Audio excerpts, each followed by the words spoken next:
നമുക്ക് വചനത്തിലേക്ക് നോക്കുന്നതിന് മുമ്പായിട്ട് ഒരു വാക്ക് കൂടെ നമുക്ക് കണ്ണടച്ച് പ്രാർത്ഥിക്കാം. സ്നേഹം നിറഞ്ഞ പിതാവേ, യേശുവേ, അവിടുത്തെ നിറഞ്ഞ സാന്നിധ്യത്തിനായിട്ട് ഞങ്ങൾ സ്തുതിക്കുന്നു. അങ്ങനെ നിന്ന് ഞങ്ങൾ കേട്ടില്ലെങ്കിൽ കർത്താവേ, എന്ത് പ്രയോജനം? കർത്താവേ, ഒരു മനുഷ്യന്റെ വാക്കുകളുടെ ശബ്ദത്തിന് യാതൊന്നും മുറുകാൻ സാധിക്കില്ലല്ലോ കർത്താവേ. എന്നാൽ കർത്താവേ, യേശുവേ, അവിടുന്ന് തന്നെ ഞങ്ങളോട് സംസാരിക്കുവാണെങ്കിൽ ഞങ്ങളുടെ ഹൃദയം അങ്ങനെയുള്ള ആ ഒരു അതിസ്നേഹത്തിൽ കത്തിക്കൊണ്ടേയിരിക്കുമല്ലോ. കർത്താവേ, അവിടുത്തെ ആ സ്നേഹത്താലെ ഞങ്ങളെ കത്തിക്കണമെന്ന് പ്രാർത്ഥിക്കുന്നു. അങ്ങോട്ടുള്ള ഒരു അദമ്യമായിട്ടുള്ളൊരു തീക്ഷ്ണമായ ആ ഒരു സ്നേഹം കർത്താവേ, ആ ഒരു ദിവ്യമായ ആ ഒരു സ്നേഹം ഞങ്ങളെ അവിടുത്തെ സ്നേഹത്താലെ നിറയ്ക്കണം. ആ സ്നേഹത്താലെ ആളുകത്തുവാൻ ഇടയാക്കണം. എല്ലാം അങ്ങയുടേതാക്കി തീർക്കുവാൻ തക്കവണ്ണം ആ സ്നേഹം ഞങ്ങളെ ഗ്രഹിപ്പിക്കട്ടെ. അങ്ങിൽ നിന്ന് തന്നെ കേൾക്കുവാൻ കർത്താവേ, അങ്ങയുടെ നന്നായി ചേരുവാൻ, നിങ്ങൾക്ക് അങ്ങ് എല്ലാമായി തീരുവാൻ കർത്താവേ ഇടയാക്കണമെന്ന് പ്രാർത്ഥിക്കുന്നു. അങ്ങയെ തന്നെ കേട്ടുകൊണ്ടിരിക്കാൻ ഞങ്ങളെ സഹായിക്കണം. അങ്ങേക്ക് ഞങ്ങളോട് വ്യക്തിപരമായിട്ട് സംസാരിക്കാനുള്ളത് കേൾക്കാൻ സഹായിക്കണം. എല്ലാം വിശ്വതകളും മാതിരിയുള്ള നാട്ടിൽ തന്നെ ആമേൻ. ആമേൻ. ആമേൻ. ഞാൻ ആദ്യം ഒന്ന് സൂചിപ്പിച്ചതുപോലെ ആദ്യ സ്നേഹം, ആ ഒരു കാര്യം, ആദ്യ സ്നേഹം നമുക്കറിയാം. അത് വെളിപാട് 2:4 വാക്യമാണ്. അവിടെയാണ് ആ ഒരു ആദ്യ സ്നേഹം എന്നുള്ളൊരു വാക്ക് നമ്മൾ കാണുന്നത്. First love. നമ്മളുടെ ജീവിതത്തില് ആ ഒരു ആദ്യ സ്നേഹം എത്രമാത്രം തീക്ഷ്ണമായിട്ടുണ്ട് കർത്താവിനോട്. നാം രക്ഷിക്കപ്പെട്ട് ഇത്ര വർഷങ്ങളായി യേശുവിനോടുള്ള ഒരു സ്നേഹം, ആ ഒരു വ്യക്തിപരമായ ഒരു സ്നേഹബന്ധം. പല പല കാര്യങ്ങളൊക്കെ നമ്മൾ കേൾക്കുന്നു, പല കാര്യങ്ങൾ നമ്മളെ ചെയ്യുന്നു.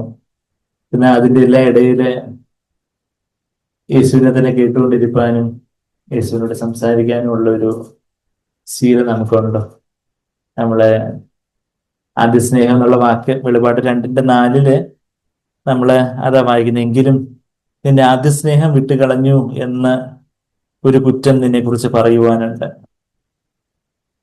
നമ്മളെ കുറിച്ച് കർത്താവിനെ നോക്കുമ്പോൾ കർത്താവിനോടുള്ള ഒരു ആദ്യ സ്നേഹം നമ്മളില് കുറഞ്ഞു പോയിട്ടുണ്ടോ? നമ്മൾ കർത്താവിനെ സ്നേഹിക്കുന്നില്ലെന്നോ, അല്ലെങ്കിൽ നമ്മളെന്തോ പിന്മാറി വേറെ എങ്ങനെയൊക്കെ ആയിപ്പോയെന്നോ ഒന്നും ആയിരിക്കില്ല. നമ്മള് ആ ഒരു കർത്താവിനുള്ള ഒരു തീക്ഷ്ണമായിട്ടുള്ള ഒരു വലിയ സ്നേഹവും ബാക്കി കാര്യങ്ങളും എല്ലാം ഒരുപാട് കാര്യങ്ങളെല്ലാം ഉണ്ട്. എന്നാൽ ദൈവം ആഗ്രഹിക്കുന്ന വണ്ണം ഉള്ള ഒരു കർത്താവിനുള്ള ഒരു തീക്ഷ്ണമായ സ്നേഹബന്ധം മറ്റാരും ഈ ലോകത്ത് കർത്താവിനെ പിൻപറ്റാനായിട്ടില്ലെങ്കിലും ഞാൻ എൻ്റെ യേശുവിനെ പിൻപറ്റും. കർത്താവ് എനിക്ക് എല്ലാമാണ്. അവിടുന്ന് എനിക്ക് എല്ലാമായി തീർന്നു. ആ ഒരു ആദ്യ സ്നേഹം എന്നുള്ള വാക്ക് വിവാഹ ജീവിതത്തോടുള്ള ബന്ധത്തിലാണ് അത് സാധാരണയായിട്ട് പറയുന്നത് എന്നുള്ള കാര്യം നമുക്കറിയാം. ഒരു സ്നേഹിക്കുന്ന ഒരു യുവാവും യുവതിയും സ്നേഹത്തോടെ അവര് വിവാഹബന്ധത്തിലേക്ക് ഏർപ്പെടുമ്പോൾ ആദ്യ നാളുകളിലുള്ള ആ ഒരു തീക്ഷ്ണമായിട്ടുള്ള ഒരു സ്നേഹം, ബാക്കി എല്ലാ കാര്യങ്ങളും അവർക്ക് സെക്കൻഡറി ആണ്. അവർക്ക് പരസ്പരമുള്ള ആ ഒരു സമയവും പരസ്പരം സംസാരിക്കാനും കേൾക്കാനും സമയം പങ്കിടുവാനും ഒക്കെയുള്ള ആ കാര്യങ്ങള്, അത് ഒരു തീക്ഷ്ണമായ ഒരു ആദ്യ സ്നേഹം. ആ ഒരു കാര്യത്തെയാണ് കർത്താവ് ഇവിടെ ഉപമിക്കുന്നത്. നമുക്ക് യേശുവിനോട് ഉള്ള ഒരു ആദ്യ സ്നേഹം എന്നുള്ള വാക്ക് ആദ്യ സ്നേഹവും ഏറ്റവും മേൽത്തരമായ സ്നേഹവും എന്നൊക്കെ ട്രാൻസ്ലേറ്റ് ചെയ്യാവുന്ന പദമാണെന്ന് നമ്മൾ പലപ്പോഴും പറഞ്ഞിട്ടുണ്ട്. കർത്താവിനെ നമ്മള് അറിഞ്ഞ് കർത്താവ് നമുക്ക് വേണ്ടി യാഗമായി തീർന്നു, അവിടുന്ന് നമുക്ക് വേണ്ടി എല്ലാമായി തീർന്നു എന്നുള്ള കാര്യം, ആ ഒരു കാര്യമൊക്കെ നമുക്കൊരു വെളിപ്പാടായിട്ട് നമ്മുടെ ജീവിതത്തിൽ ലഭിച്ച ആ സമയത്ത് നമുക്ക് കർത്താവിനോട് ഉണ്ടായിട്ടുള്ള ആ ഒരു തീക്ഷ്ണമായ സ്നേഹം, അല്ലെങ്കിൽ ഏറ്റവും ഒരുപക്ഷെ ഇപ്പം ആദ്യം കർത്താവിനെ അറിഞ്ഞ ഇപ്പം മാത്രമായിരിക്കത്തില്ല, ചിലപ്പം അതിനുശേഷം കുറച്ചുകൂടെ ആഴത്തിലുള്ള സത്യങ്ങളും വിടുതലിന്റെ സന്ദേശങ്ങളും പുതിയ ഉടമ്പടിയുടെ സത്യങ്ങളും അങ്ങനെയൊക്കെയുള്ള വലിയ കാര്യങ്ങളൊക്കെ കുറച്ചുകൂടെ ഒക്കെ ആഴത്തിൽ ഒരു വെളിപ്പാടായിട്ടൊക്കെ ലഭിച്ച സമയത്തായിരിക്കാം ഒരുപക്ഷെ നമ്മുടെ ജീവിതത്തിൽ ഏറ്റവും അധികം നാം കർത്താവിനെ സ്നേഹിച്ച ഒരു സമയം. നമ്മളുടെ ജീവിതത്തിന്റെ ഒരു ഗ്രാഫ് നമ്മൾ തിരിഞ്ഞു നോക്കുമ്പോൾ നമ്മൾ ഏറ്റവും അധികം കർത്താവിനെ സ്നേഹിച്ചപ്പോൾ ഒരുപക്ഷെ കർത്താവിനെ അറിഞ്ഞിട്ട് 1 വർഷമോ 2 വർഷമായിട്ടുള്ളവരുണ്ടാവാം, 10 വർഷമോ 20 വർഷമോ അതിൽ കൂടുതൽ 10, 30, 40 വർഷങ്ങളൊക്കെ ഉണ്ടായിട്ടുള്ളവരാകാം. അതിൽ കൂടുതലുള്ള വർഷങ്ങൾ കർത്താവിനെ അറിഞ്ഞിട്ടുണ്ടായവരായിരിക്കും. എന്നാൽ നാം തിരിഞ്ഞു നോക്കുമ്പോൾ നമ്മുടെ ജീവിതത്തിന്റെ ഗ്രാഫില് കർത്താവിനുള്ള ഏറ്റവും സ്നേഹം, ഏറ്റവും തീക്ഷ്ണമായിട്ടുള്ള സ്നേഹമായിരുന്ന ആ സമയം നമ്മൾ തിരിഞ്ഞു നോക്കുവാണെങ്കിൽ അത് ആയതിപ്പോൾ തന്നെ എന്ന് നമ്മളൊരു പാട്ടിൽ പാടുന്നതല്ലേ, ഞാൻ സ്നേഹിക്കും ആയതിപ്പോൾ തന്നെ. ഇങ്ങനെയല്ല തുടങ്ങുന്നേ, ഇപ്പോൾ സ്നേഹിച്ചു, ഇപ്പോൾ ആയതിപ്പോൾ തന്നെ. ഏറ്റവും മേൽതരമായ ആ സ്നേഹം അത് ഇപ്പോഴാണോ അതോ കഴിഞ്ഞ ഭൂതകാലത്തിലെ? ശരിയാണ്, നമുക്ക് ഭൂതകാലത്തിലെ പല സമയങ്ങളും കാര്യങ്ങളും ഒക്കെ ഓർക്കാനുള്ളത് നല്ലത് തന്നെ. എന്നാൽ കർത്താവെ, അതിനേക്കാളും തീക്ഷ്ണമായിട്ടുള്ള ഒരു സ്നേഹം എനിക്കിപ്പോ വേണം. ആ ആദ്യ സ്നേഹം, ആദ്യ സ്നേഹം എന്നുള്ള വാക്ക് നമ്മൾ പലപ്പോഴും പറഞ്ഞിട്ടുണ്ട്. എന്താ? പ്രോട്ടാസ്, പ്രോട്ടോസ് എന്നുള്ളൊരു ഗ്രീക്ക് വാക്ക്. പ്രോട്ടാസ് എന്നതിന്റെ ഒരു പ്രൊനൗൺസിയേഷൻ സ്ട്രോങ്സ് ഡിക്ഷണറി എഴുതിയിരിക്കുന്നു. പ്രോട്ടാസ് അഗപ്പേ. അഗപ്പേ എന്ന് പറഞ്ഞാൽ സ്നേഹം, ആ ദൈവ സ്നേഹത്തെയൊക്കെ കുറിക്കുന്ന ഒരു വാക്കായിട്ട് അഗപ്പേ എന്നുള്ളൊരു സ്നേഹം. പ്രോട്ടാസ് എന്നുള്ളൊരു വാക്ക് നമ്മൾ പ്രോട്ടോൺ എന്നൊക്കെ കേട്ടിട്ടുണ്ട് അല്ലേ? Proton, neutron, electron. Proton, prototype. Proto എന്ന് പറഞ്ഞാൽ ആദ്യം, മേൽത്തരമായത്, ബെസ്റ്റ്. അത് ആ പ്രോട്ടാസ് എന്ന് പറഞ്ഞൊരു വാക്കിന് ബെസ്റ്റ്, പ്രിൻസിപ്പൽ, അല്ലെങ്കിൽ ഒരു സൂപ്പർലേറ്റീവ് ഓഫ് പ്രോ. പ്രോ എന്നുള്ള വാക്ക് ഉണ്ടല്ലോ, അതിന്റെ സൂപ്പർലേറ്റീവ് ഡിഗ്രി ആയിട്ടാണ് പ്രോട്ടാസ് എന്നുള്ള വാക്ക്. അപ്പം best in terms of time, place, rank, ഇതിനൊക്കെ പ്രോട്ടാസ് എന്നുള്ള വാക്ക് ഉപയോഗിച്ചിരിക്കുന്നത്. ആ മേൽത്തരമായത്, ആ പ്രോട്ടാസ് എന്നുള്ള വാക്കിനെ ആദ്യം ഒന്ന് ട്രാൻസ്ലേറ്റ് ചെയ്യാം. പിന്നെ നമ്മള് ഇതേ ഒരു വാക്ക് പലയിടങ്ങളിലും 104 ഇടങ്ങളിൽ ഗ്രീക്കിൽ അത് ഉപയോഗിച്ചിട്ടുണ്ട്, പ്രോട്ടാസ് എന്നുള്ള വാക്ക്. അതില് ലൂക്കോസ് 15:22 ആ വാക്യം, ലൂക്കോസ് 15:22, നമ്മുടെ ഇവിടെ ഒരു വിരൽ വെച്ച് ലൂക്കോസ് 15:22 പോവുകയാണെങ്കിൽ അവിടെ മുടിനായ പുത്രന്റെ, ധൂർത്തപുത്രൻ അല്ലെങ്കിൽ ധൂർത്ത പിതാവിന്റെ, ധൂർത്ത പിതാവ് എന്ന് പറഞ്ഞാൽ പിതാവിന്റെ ധൂർത്തം എന്ത് വരുന്നു? ധാരാളിയായിട്ടുള്ള സ്നേഹം. സ്നേഹം അതുപോലെ ധാരാളിത്തമായിട്ട് കൊടുത്ത ധൂർത്ത പിതാവും ധൂർത്ത പുത്രന്റെയും കഥയില് മകൻ തിരിച്ചു വരുമ്പോൾ ആ 15:22 വാക്യത്തില് എന്താ വായിക്കുന്നത്? അപ്പോൾ തന്റെ ദാസന്മാരോട് വേഗം, അവിടെ പൊടി പിടിച്ച് കിടക്കുന്ന, ഏതാണ്ട് ചിലന്തയിൽ പിടിച്ചെടുക്കുന്ന എന്തോ ഒരു പഴന്തുണി ഉണ്ട്, അതെടുത്ത് വന്ന് അവനെ മൂടാനാണ് പറയുന്നത്. മേൽത്തരമായ അങ്കി കൊണ്ട്, ബെസ്റ്റ് റോബ്, ബെസ്റ്റ് എന്നാണ്, ബെസ്റ്റ് റോബ്, മേൽത്തരമായ അങ്കി കൊണ്ട് കൊണ്ടുവന്ന് ഇവനെ ധരിപ്പിക്കുവിൻ, ഇവന്റെ കൈക്ക് മോതിരവും കാലിന് ചെരുപ്പ് ഇടുവിക്കുവിൻ. ആ മേൽത്തരമായ എന്നുള്ള അത് ഈ പ്രോട്ടാസ് എന്ന് പറഞ്ഞൊരു വാക്കാണ് ഉപയോഗിച്ചിരിക്കുന്നത്. അപ്പം അതിൽ നിന്ന് നമുക്ക് ആ ഒരു ആദ്യ സ്നേഹമെന്നോ ഏറ്റവും മേൽത്തരമായ ബെസ്റ്റ് ലവ്, നമ്മുടെ ജീവിതത്തിലെ കർത്താവിനോടുള്ള ആ ഒരു ബെസ്റ്റ് ലവ്, ഇവിടെ സഭകൾക്ക് എഴുതിയ ദൂത നമ്മളിപ്പം വെളിപാട് 2-ാം അധ്യായത്തിൽ നമ്മൾ വായിച്ച്, അവിടെ 7 സഭകൾക്ക് എഴുതുന്ന ദൂത് നമ്മൾ വായിക്കുന്നു. അതില് ആദ്യമായിട്ട് എഫേസസ് സഭയ്ക്ക് എഴുതുന്ന ദൂത്, എഫേസസ് സഭ അതുപോലെ ദൈവത്തിന്റെ വലിയ തീക്ഷ്ണമായിട്ടുള്ള വലിയ പ്രവർത്തനങ്ങളും ഒക്കെ കണ്ട ആ ഒരു എഫേസസ് സഭ, എഫേസസ് സഭയെ കുറിച്ചൊക്കെ നമ്മൾ അപ്പോസ്തലപ്രവൃത്തികളിലും പിന്നീട് എഫേസർക്ക് എഴുതിയ ലേഖനമൊക്കെ പൗലോസ് എഴുതുന്നത് നമ്മൾ വായിക്കുന്നുണ്ട്. എഫേസർക്ക് എഴുതിയ 2-ാം ലേഖനത്തിലേക്ക് പോകാം എന്ന് പറയുമ്പോൾ അത് സാഗ്ദോന്റെ ഭാഷയാണ്. എഫേസർക്ക് എഴുതിയ 2-ാം ലേഖനം നമ്മൾ പെട്ടെന്ന് ആൾക്കാർ ബൈബിൾ തിരിക്കുക. എഫേസർക്ക് എഴുതിയ 2-ാം ലേഖനം, ഒരിക്കർക്ക് എഴുതിയ 2-ാം ലേഖനം, പത്രോസ് എഴുതിയ 2-ാം ലേഖനം എന്നൊക്കെ പറഞ്ഞാണ്. പിന്നെ എഫേസർക്ക് എഴുതിയ 2-ാം ലേഖനം എടുക്കുമ്പോൾ എവിടെയെങ്കിലും ഉണ്ടോ? നമ്മളൊന്ന് മറിച്ച് നോക്കാം. എഫേസർക്ക് എഴുതിയ 1-ാമത്തെ ലേഖനമാണ് പൗലോസ് എഴുതിയ എഫേസർക്ക് എഴുതിയ 2-ാമത്തെ ലേഖനമാണ് ഇത്.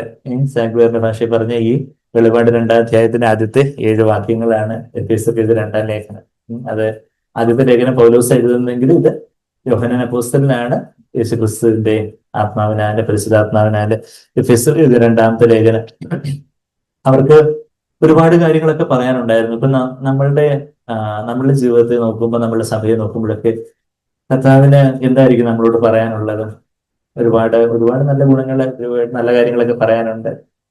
എന്നാ അതുപോലെയുള്ള ഒരു കർത്താവിനുള്ള ഒരു തീക്ഷ്ണമായ സ്നേഹത്തിന് എന്തെങ്കിലും ഒരു കുറവ് വന്നിട്ടുണ്ടോ? കർത്താവ് നമ്മൾ നോക്കുമ്പോൾ, നമ്മൾ അതിന്റെ വെളിപാട് 2-ാം അധ്യായത്തിന് 1-ാമത്തെ വാക്യത്തിൽ എഫേസസിലെ സഭയുടെ ദൂതൻ എഴുതുക, 7 നക്ഷത്രം വലങ്കയിൽ പിടിച്ചുകൊണ്ട് 7 പൊൻനിലവിളക്കുകളുടെ നടുവിൽ 7 നക്ഷത്രം എന്ന് പറയുന്ന ആ ദൂതന്മാരെ സൂചിപ്പിക്കുന്നത്. ദൂതന്മാർ എന്ന് പറയുമ്പോൾ മാലാഖമാരല്ല, അവിടെ സഭയിൽ ഉത്തരവാദിത്തമുള്ള ദൂത വഹിക്കുന്ന സൗകര്യങ്ങളെ സൂചിപ്പിക്കുന്ന കാര്യമാണ്. അതിന്റെ തൊട്ട് മുമ്പത്തെ വാക്യത്തിൽ വെളിപാട് 1:20 നമ്മൾ വായിക്കുന്നുണ്ട്. കുഞ്ഞുങ്ങൾക്ക് വരെ മനസ്സിലാവുന്ന ഭാഷയിലാണ് ഞാൻ പറയുന്നത്, അല്ലേ? എല്ലാവർക്കും മനസ്സിലാവുന്നില്ലേ? അപ്പം അവിടെ ആ വെളിപാട് 2-ാം അധ്യായത്തിന് 1-ാമത്തെ വാക്യത്തില് 7 നക്ഷത്രങ്ങള് പിടിച്ചുകൊണ്ട് 7 പൊൻനിലവിളക്കുകൾ. അത് പൊൻനിലവിളക്കുകളാണെന്ന് കഴിഞ്ഞ ബുധനാഴ്ച നമ്മൾ പൊൻനിലവിളക്കിന്റെ കാര്യം പറഞ്ഞു. പൊന്ന് ഡിവൈൻ ഒറിജിനെ കുറിക്കുന്നു, ദൈവികമായ ഉൽപ്പത്തിയെ കുറിക്കുന്ന ഒരു വാക്കാണ് പൊൻനിലവിളക്ക്. ഒരു ലാംപ് സ്റ്റാൻഡ്, അത് നിലവിളക്കുകൾ. ആ പൊൻനിലവിളക്കുകൾ സഭയെ കുറിക്കുന്നതാണെന്ന് അതിന്റെ തൊട്ട് മുമ്പത്തെ വാക്യത്തില് ആ നക്ഷത്രം ദൂതന്മാരെ അല്ലെങ്കിൽ ദൂതവാഹകരെയും അല്ലെങ്കിൽ ദേവമനുഷ്യ ദേവദാസന്മാരെയും, പിന്നെ ആ പൊൻനിലവിളക്ക് അത് സഭയെയും കുറിക്കുന്നതാണ്. അപ്പൊ അങ്ങനെ ആ 7 പൊൻനിലവിളക്കുകളുടെ നടുവില് നടക്കുന്നവൻ കർത്താവ്, ആ വിളക്കുകളുടെ നടുവിൽ നടക്കുകയാണ് കർത്താവ്. സഭകളുടെ മധ്യ നടന്ന് സഭകളുടെ അവസ്ഥയെ അറിയുന്ന ഒരു കർത്താവ്. I know, I know, I know, I know എന്ന് പറഞ്ഞുകൊണ്ടാണ് കർത്താവ് തുടങ്ങുന്നത്. നമ്മള് ഈ ഒരു 7 സഭകൾക്കുള്ള ദൂത് നമ്മൾ 2-3 അധ്യായങ്ങളിൽ വായിക്കുമ്പോഴും കർത്താവ് തുടങ്ങുന്ന ഒരു വാക്ക് ഐ നോ യുവർ വർക്ക്സ് എന്ന് പറഞ്ഞുകൊണ്ടാണ്. ഞാൻ നിങ്ങളുടെ പ്രവൃത്തി അറിയുന്നു എന്നാണ് 7 സഭകൾക്കുള്ള ദൂതിലും അങ്ങനെ തുടങ്ങുന്നത്. പക്ഷേ നമ്മളുടെ ട്രാൻസ്ലേഷനിൽ ചെറിയൊരു പെശക് പറ്റിയിട്ടുള്ളത് കൊണ്ട് 9-13 വാക്യങ്ങളിൽ നിന്ന് ആ ഒരു വെളിപാട് 2-ന്റെ ഞാനത് ഇതിനു മുമ്പ് പറഞ്ഞിട്ടുണ്ട്. 9-ാമത്തെയും 13-ാമത്തെ വാക്യത്തിൽ ഒരു ചെറിയ ഒമിഷൻ വന്നിട്ടുണ്ട്. KJV ബൈബിളിൽ, കിങ് ജെയിംസ് വേർഷനിൽ അത് ഉള്ള കിങ് ജെയിംസ് വേർഷൻ എടുത്ത് മാനുസ്ക്രിപ്റ്റ്സിൽ നിന്ന്, അത് ഏത് മാനുസ്ക്രിപ്റ്റ്സ് ഏത് കൈയെഴുത്ത് പ്രതികളിൽ നിന്നാണോ എടുത്ത് അതില് ഐ നോ യുവർ ഡീഡ്സ് എന്നുള്ള കാര്യം അവർ കറക്റ്റായിട്ട് ട്രാൻസ്ലേറ്റ് ചെയ്യുന്നുണ്ട്. NSBയിലും മലയാള സത്യപുസ്തകത്തിലൊക്കെ അത് ചില മാനുസ്ക്രിപ്റ്റുകളിൽ അത് വിട്ടുപോയിട്ടുണ്ട്. അതൊരു ഒമിഷൻ ആയിരിക്കാം എന്നാണ് ബൈബിൾ പണ്ഡിതന്മാർ പറയുന്നത്. എന്ന് പറഞ്ഞാൽ ഐ നോ യുവർ ഡീഡ്സ്, നമ്മളിപ്പം വെളിപാട് 2-ന്റെ 2-ാമത്തെ വാക്യം, പിന്നെ 2-ന്റെ 9-ാമത്തെ വാക്യത്തില് ഐ നോ യുവർ ട്രിബുലേഷൻ എന്ന് പറഞ്ഞാണ് ഇംഗ്ലീഷിൽ തുടങ്ങുന്നത്. പക്ഷെ യഥാർത്ഥത്തില് KJV നമ്മൾ നോക്കുവാണെങ്കിൽ I know your works and tribulation എന്നാണ് കൊടുത്തേക്കുന്നത്. ഞാൻ നിന്റെ കഷ്ടതയും, അതായത് 9-ാമത്തെ വാക്യം, വെളിപാട് 2-ന്റെ 9 കണ്ടോ, ഞാൻ നിന്റെ കഷ്ടതയും ദാരിദ്ര്യവും നീ ധനവാനാകുന്നു എന്നൊക്കെ പറഞ്ഞ് അവസാനം ദൂഷണവും അറിയുന്നു. അവിടെ ശരിക്കും പറഞ്ഞാൽ ഞാൻ നിന്റെ കഷ്ടതയും ദാരിദ്ര്യവും എന്നുള്ളതിന് തുടക്കത്തിൽ ഞാൻ നിന്റെ പ്രവൃത്തിയും കഷ്ടതയും ദാരിദ്ര്യവും, ആ പ്രവൃത്തി എന്നുള്ള കാര്യം അത് അന്ന് ഈ ഇന്നത്തെ പോലെ കമ്പ്യൂട്ടറൈസ്ഡ് കാര്യങ്ങളൊന്നും അല്ല. അന്ന് ഈ അവര് ഈ കൈയെഴുത്ത് പ്രതികൾ എഴുതുമ്പോൾ എന്താ ഒരേ കാര്യം ഇങ്ങനെ കോപ്പി ചെയ്ത് എഴുതുമ്പം I know your deeds, I know your deeds, അങ്ങനെ ഒരേ തരത്തിലുള്ള എൻഡിങ് വരുമ്പോൾ അത് മിസ്സായതായിരിക്കാം. യുനോ അത് അതിനവര് അങ്ങനെ ഒരു ഹോമോഐക്ടോൺ എന്ന് പറയുന്ന ഒരു പദമൊക്കെ ഉപയോഗിച്ചിട്ടുണ്ട്. അതായത് സെയിം ബിഗിനിങ് ഉള്ള 2 സെന്റൻസസ്, അതുപോലുള്ള പല സെന്റൻസുകൾ കോപ്പി ചെയ്ത് എഴുതിയപ്പോൾ വൾഗേറ്റ്, കോപ്റ്റിക് എന്ന് പറയുന്ന 2 കൈയെഴുത്ത് പ്രതികളിൽ ഇത് ഒമിറ്റഡ് ആയി പോയതായിരിക്കാം. അതുകൊണ്ടാണ് പിന്നീട് അതിൽ നിന്ന് ട്രാൻസ്ലേറ്റ് ചെയ്തിട്ടുള്ള ചില വേർഷൻസിൽ ഐ നോ യുവർ ഡീഡ്സ് എന്നുള്ളൊരു കാര്യം ഒമിറ്റഡ് ആയിരിക്കുന്നു. ഞാൻ പറഞ്ഞു വരുന്നത് ഇത്രയേ ഉള്ളൂ.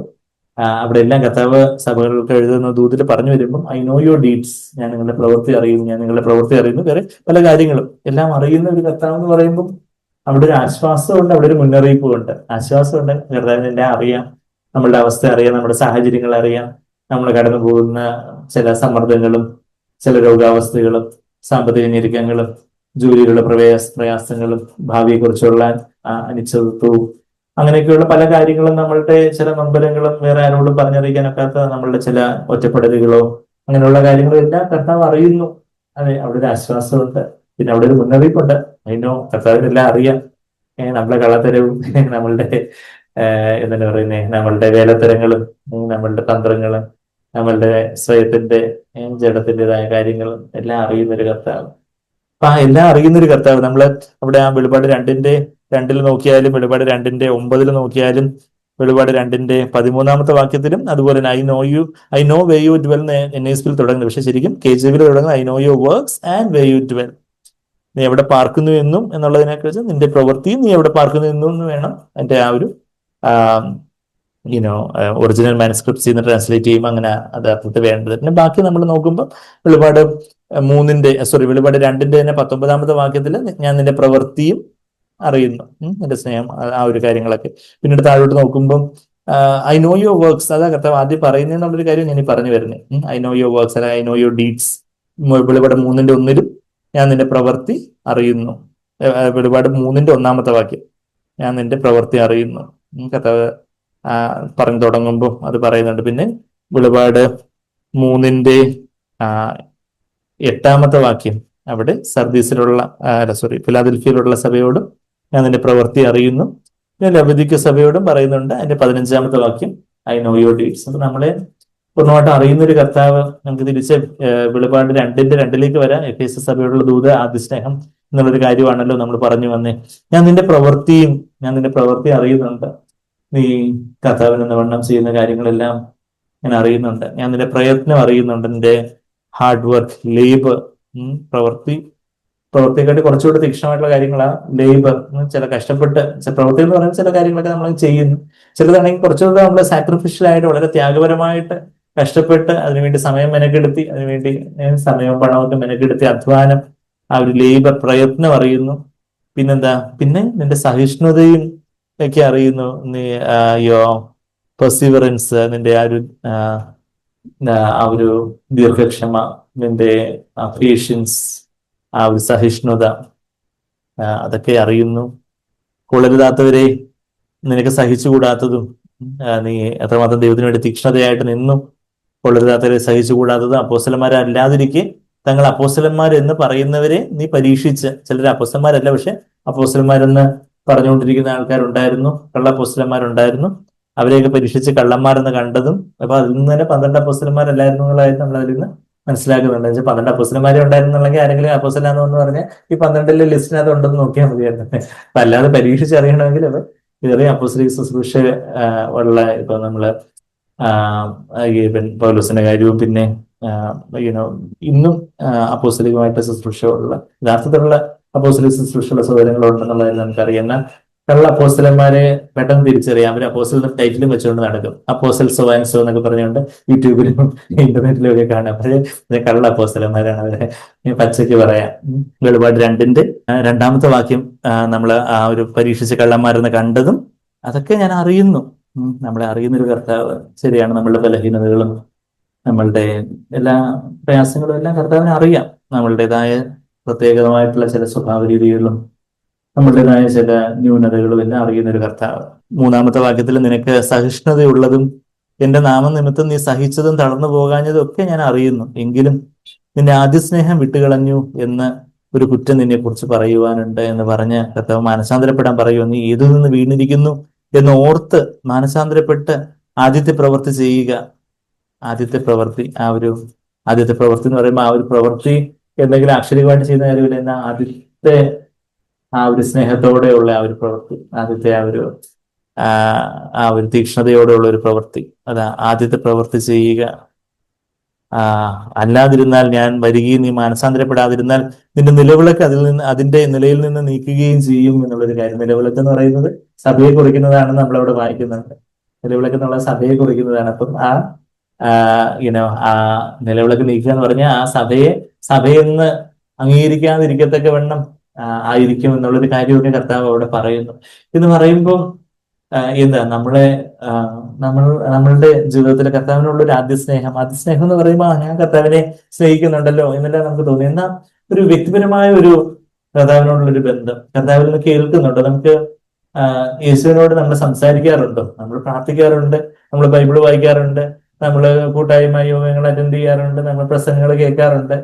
എന്നാൽ യേശുവിനോട് നമ്മൾ സംസാരിക്കുകയും കേൾക്കുകയൊക്കെ ചെയ്യാറുണ്ട്. Do you converse with Jesus? Do you chat with Jesus? കുറച്ചുകൂടെ ചാറ്റിംഗ് എന്നൊക്കെ പറഞ്ഞാൽ ഇപ്പോഴത്തെ പിള്ളേർക്ക് കുറച്ചുകൂടെ മനസ്സിലാവും.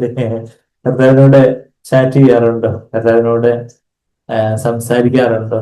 നമ്മളുടെ ഹൃദയം തുറന്ന് ആ ഒരു സ്നേഹത്തോടെ കർത്താവെ അവിടുന്ന് എനിക്ക് വേണ്ടി എല്ലാം മാറ്റി തന്നിട്ട് അവിടുന്ന് എത്രയധികം സ്നേഹിക്കുന്നു, എനിക്ക് വേണ്ടി എന്തെല്ലാം അവിടുന്ന് സഹിച്ചു കർത്താവെ, അതുപോലുള്ള ആ കാര്യങ്ങളൊക്കെ പറഞ്ഞുകൊണ്ട് കർത്താവിനോട് ഏകാഗ്രമായിട്ട് നമ്മുടെ സ്വർഗസ്നേഹിതാവിനോട് കർത്താവിനോട് ആ ഒരു പരിശുദ്ധാത്മാവിന്റെ നിറവില് ഉള്ള ഒരു സ്നേഹ സംസർഗം.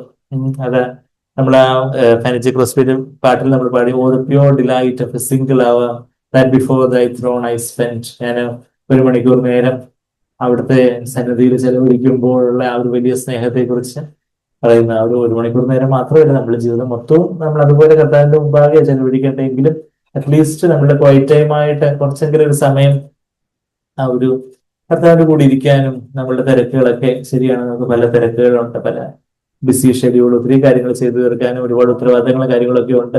എന്നാൽ അതെല്ലാം മാറ്റിവെച്ച് യേശുവിനെ കേൾക്കുവാനും യേശുവിനോടുള്ള ആ ഒരു സ്നേഹം പങ്കിടുവാനുള്ള ഒരു സമയം, അങ്ങനെ ഒരു സമയം നമുക്കുണ്ട്.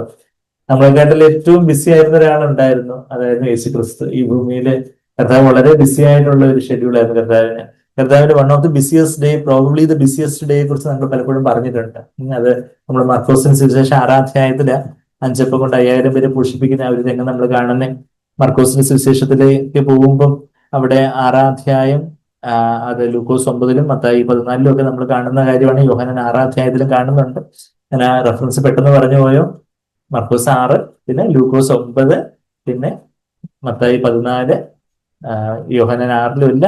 ഈ 5 അപ്പം കൊണ്ട് 5000 പേരെ പോഷിപ്പിക്കുന്ന ആ ഒരു രംഗം നമ്മൾ വായിക്കുന്നതിന്റെ സന്ദർഭമൊക്കെ നമുക്ക് പലർക്കും അറിയാം. നമുക്കറിയാവോ. നമുക്ക് കർത്താവ് അവിടെ നമ്മള് മാർക്കോസ് 6-ാം അധ്യായത്തിലേക്കൊക്കെ പോകുമ്പം അവിടെ അതിന് 14-ാമത്തെ വാക്യം മുതല് നമ്മൾ വായിക്കുന്നത് യോഹന്നാൻ സ്നാപകൻ കർത്താവിന്റെ ഒരു കസിൻ ബ്രദർ എന്ന വണ്ണമായിരുന്ന എലിസബത്ത് ചാർച്ചക്കാരി, അടുത്ത ബന്ധു എന്നുള്ള നിലയിലാണ്. യോഹന്നാൻ സ്നാപകന്റെ അമ്മയുടെ പേരെന്താ? എലിസബത്ത്. എലിസബത്ത് മറിയയുടെ ചാർച്ചക്കാരി, അടുത്ത ബന്ധു എന്നുള്ളൊരു വാക്കാണ് അവിടെ ലൂക്കോസ് സുവിശേഷം 1-ാം അധ്യായത്തിൽ നമ്മൾ കാണുന്നത്. അപ്പം ഒരുപക്ഷെ യുനോ ആ ഒരു അതുപോലെ അടുത്ത ബന്ധു എന്ന് പറയുമ്പോൾ എലിസബത്തിന്റെ മകൻ എന്ന് പറയുമ്പോൾ കർത്താവിന് ഒരു കസിൻ ബ്രദർ മാതിരി. കർത്താവുമായിട്ട് യോഹന്നാൻ സ്നാപകൻ എത്ര വയസ്സ് വ്യത്യാസം ഉണ്ടായിരുന്നു? 6 മാസം. ശരി, എലിസബത്തിന് 6 മാസം. എലിസബത്ത് ഗർഭവതിയായിരുന്ന സമയത്താണ് മറിയത്തിനെ ദൂതൻ സന്ദർശിക്കുന്ന ഒരു കാര്യം നമ്മളവിടെ ലൂക്കോസ് 1-ാം അധ്യായത്തിൽ നമ്മൾ വായിക്കുന്നുണ്ട്. അപ്പം ആ ഒരു 6 മാസം എന്ന് പറഞ്ഞാൽ ഏകദേശം ഒരേ പ്രായം, ഒരേ ക്ലാസ്സിൽ പഠിച്ചു വരുന്ന രീതിയിൽ അവര് അങ്ങനെ ഒരു കളിക്കൂട്ടുകാരായിട്ട് അവര് നസ്രയത്തില് അവര് വളർന്നു കാണും. അവര് അതുപോലെ നല്ല സമയങ്ങളും ദൈവത്തോടുള്ള തീക്ഷ്ണതയും കാര്യങ്ങളും എല്ലാം പങ്കുവെച്ച് ആ യോഹന്നാൻ സ്നാപകൻ തനിക്ക് മുന്നോടിയായിട്ട് വഴിയൊക്കെ ഒരുക്കാൻ പോയി, തന്നെ സ്നാനം കഴിപ്പിച്ചു. യോഹന്നാൻ സ്നാപകൻ വഴിയൊക്കെ ഒരുക്കി. താന് ഈ എന്റെ അക്ഷരികമായിട്ട് പറയുകയാണെങ്കിൽ അനിയന്റെ ചെരുപ്പിന്റെ മാറഴിക്കാൻ പോലും എനിക്ക് യോഗ്യതയില്ലെന്നാണ് ഈ ചേട്ടൻ പറയുന്നത്. ആരാ? യോഹന്നാൻ സ്നാപകൻ പറയുന്നത്. ഞാനോ കുറയണം, ഇവനാണ് വളരേണ്ടത്, ഞാനൊന്നുമല്ല. ഇവന് ദൈവത്തിന്റെ കുഞ്ഞാടാണ്, ദൈവത്തിന്റെ കുഞ്ഞാടാണ്, ലോകത്തിന്റെ പാപത്തിന്റെ ചുമടെല്ലാം ചുമന്നൊഴിക്കാൻ വന്ന ദൈവത്തിന്റെ കുഞ്ഞാടാണെന്നൊക്കെ യോഹന്നാൻ 1:29 പറയുന്ന കാര്യങ്ങളൊക്കെ നമുക്കറിയാം. അപ്പൊ അങ്ങനെ വന്ന ആ ഒരു യോഹന്നാൻ സ്നാപകൻ, അവൻ കാരാഗൃഹത്തിൽ അകപ്പെടുന്നു, അവൻ ശിരച്ഛേദം ചെയ്യപ്പെടുന്നു. കർത്താവ് ദൈവമല്ലേ, കർത്താവിന് ദുഃഖം ഏതാണ്ടുണ്ടോ എന്ന് നമ്മൾ വിചാരിക്കുന്ന കർത്താവ് പച്ചയായ മനുഷ്യനായിട്ട് ഈ ഭൂമിയിൽ വന്നത്, ലാസറസിന് കല്ലറക്കൽ വരെ കണ്ണുനീർ വാർത്ത കർത്താവ്. തീർച്ചയായിട്ടും യോഹന്നാൻ സ്നാപകന്റെ ആ ഒരു ശിരച്ഛേദം കേട്ട് കർത്താവ് എത്രമാത്രം അത് ശിരച്ഛേദം എന്ന് പറയുമ്പോൾ ഒരു സാധാരണ ഉള്ള ഒരു മരണമല്ല, മറിച്ച് ഒരു വല്ലാത്ത ക്രൂരമായ ദാരുണമായ ഒരു മരണം. ശിരസ് ഛേദിക്കപ്പെട്ട കഴിഞ്ഞ ദിവസം ഒരു 9 വയസ്സുള്ള ഒരു മകനെ നഷ്ടപ്പെട്ട മാതാപിതാക്കളെ കാണുവാനിടയായത്. അങ്ങനെ തലയടിച്ച് കുഞ്ഞു വീണ്, അങ്ങനെ അതുപോലെ അതുപോലെയൊക്കെയുള്ള മരണങ്ങളും കാര്യങ്ങളൊക്കെ അതിൻ്റെയൊക്കെ ഒരു ട്രോമ, അതൊക്കെ ഒരു വല്ലാത്തൊരു പ്രയാസം ഉണ്ടാക്കുന്ന കാര്യങ്ങളാണ്. അപ്പൊ അങ്ങനെയൊക്കെയുള്ള ഒരു മരണത്തിന്റെ വാർത്തയൊക്കെ കേട്ട് കർത്താവ് ശിഷ്യന്മാരുമായിട്ട് കുറച്ച് സമയം റെസ്റ്റ് എടുക്കാൻ പോകുന്ന കാര്യം ഞാൻ ഈ പറഞ്ഞു കഴിഞ്ഞ ആദ്യ സ്നേഹത്തിന്റെ കാര്യം. കർത്താവിനോടുള്ള സമയം ചെലവഴിക്കുമ്പോൾ നമ്മൾ ചെലവഴിക്കുന്നതിനെ കുറിച്ച് നമുക്ക് പലപ്പോഴും പല ഒഴിവുകളും ഞാൻ ഭയങ്കര ബിസിയാണ്, എനിക്ക് ആ കാര്യമുണ്ട്, ഈ കാര്യമുണ്ട്, അതുണ്ട്, ഇതുണ്ട്, ഒത്തിരി കാര്യങ്ങളുണ്ട്, അതുകൊണ്ട് എനിക്ക് ബൈബിൾ വായിക്കാൻ പോലും സമയമില്ല. കർത്താവിനോട് കുറച്ച് നേരം ഇരിക്കാനോ കേൾക്കാനോ എനിക്ക് വലിയ സമയമൊന്നുമില്ല, ഞാൻ വലിയ ബിസിയാണ്. ഞാൻ പ്രധാനമന്ത്രി നരേന്ദ്രമോദിയെക്കാട്ട്, ഡൊണാൾഡ് ട്രംപിനെക്കാട്ടിലും പുത്തിനെക്കാട്ടിലും ഞാൻ ബിസിയാണ്. അവരെക്കാട്ടിലും ഞാൻ വലിയ ബിസി ആയിട്ടുള്ള ആളാണ്. എനിക്ക് ഒത്തിരി കാര്യങ്ങളുണ്ട്, അതുകൊണ്ട് എനിക്ക് ബൈബിൾ വായിക്കാൻ പോലും സമയമൊന്നുമില്ല. ഭക്ഷണം കഴിക്കാൻ സമയമുണ്ട്, ബാക്കി എന്റെ കാര്യങ്ങളൊക്കെ ചെയ്യാനൊക്കെ എനിക്ക് സമയമുണ്ട്. പക്ഷേ ബൈബിൾ വായിക്കാനോ ധ്യാനിക്കാനോ കർത്താവിനെ കേൾക്കാനോ കർത്താവിനോട് സംസാരിക്കാനൊന്നും എനിക്ക് സമയമൊന്നുമില്ല. എനിക്ക് ഒത്തിരി കാര്യങ്ങൾ, ഒത്തിരി പ്രയോറിറ്റീസ്, ഒത്തിരി മുൻഗണനകളൊക്കെ ഉണ്ട്. നിങ്ങൾ വിചാരിക്കുന്നതൊക്കെ ഞാനിങ്ങനെ ഒരു ജോലി ഇല്ലാതിരിക്കുന്ന ആളല്ല. എനിക്ക് ഒത്തിരി സമയം, ഒത്തിരി ബിസി ആയിട്ടുള്ള ആളാന്ന് പറയുമ്പോൾ കർത്താവ് നമ്മളെ ലജ്ജിപ്പിക്കും. എന്ന് പറഞ്ഞാല് നമ്മളിവിടെ ഇത്രയും ഏറ്റവും അടുത്ത ബന്ധുവിന്റെ മരണവാർത്ത ഒക്കെ കേട്ട് കർത്താവ് അതിന്റെ 31-ാമത്തെ വാക്യത്തില് വരുന്നവരും പോകുന്നവരും വളരെ ആയിരുന്നതിനാൽ അവർക്ക് ഭക്ഷിക്കുവാൻ പോലും സമയമില്ലായകയുണ്ട്. അതായത് കർത്താവിന് ശിഷ്യന്മാർക്കും ഭക്ഷണം കഴിക്കാൻ പോലും സമയമില്ലായകയുണ്ട്. അവൻ അവരോട് നിങ്ങളൊരു ഏകാന്ത സ്ഥലത്ത് വേറിട്ട് വന്ന് അല്പം ആശ്വസിച്ചു കൊള്ളുവിൻ എന്ന് പറഞ്ഞു. അതാ come away by yourself secluded place and stay by. നമുക്ക് കുറച്ച് സമയം ഒന്ന് ഒരുപാട് പേര് ശുശ്രൂഷയ്ക്കായിട്ടും കൗൺസിലിങ്ങിനായിട്ടും ഒരുപാട് ആലോചന ചോദിക്കാനും ഒക്കെ ആയിട്ട് ഒത്തിരി പേര് വന്നു പോകുന്നു. അപ്പൊ അതുകൊണ്ട് കുറച്ച് സമയത്തേക്ക് നമുക്കൊന്ന് വേറിട്ട് കുറച്ച് സമയത്തേക്ക് ഒന്ന് പോയിരിക്കാം. ഈ ഒരു വാർത്തയൊക്കെ ഞാനൊന്ന് എന്റെ പിതാവിന്റെ മുമ്പാകെ ഒന്ന് ഡൈജസ്റ്റ് ചെയ്യട്ടെ.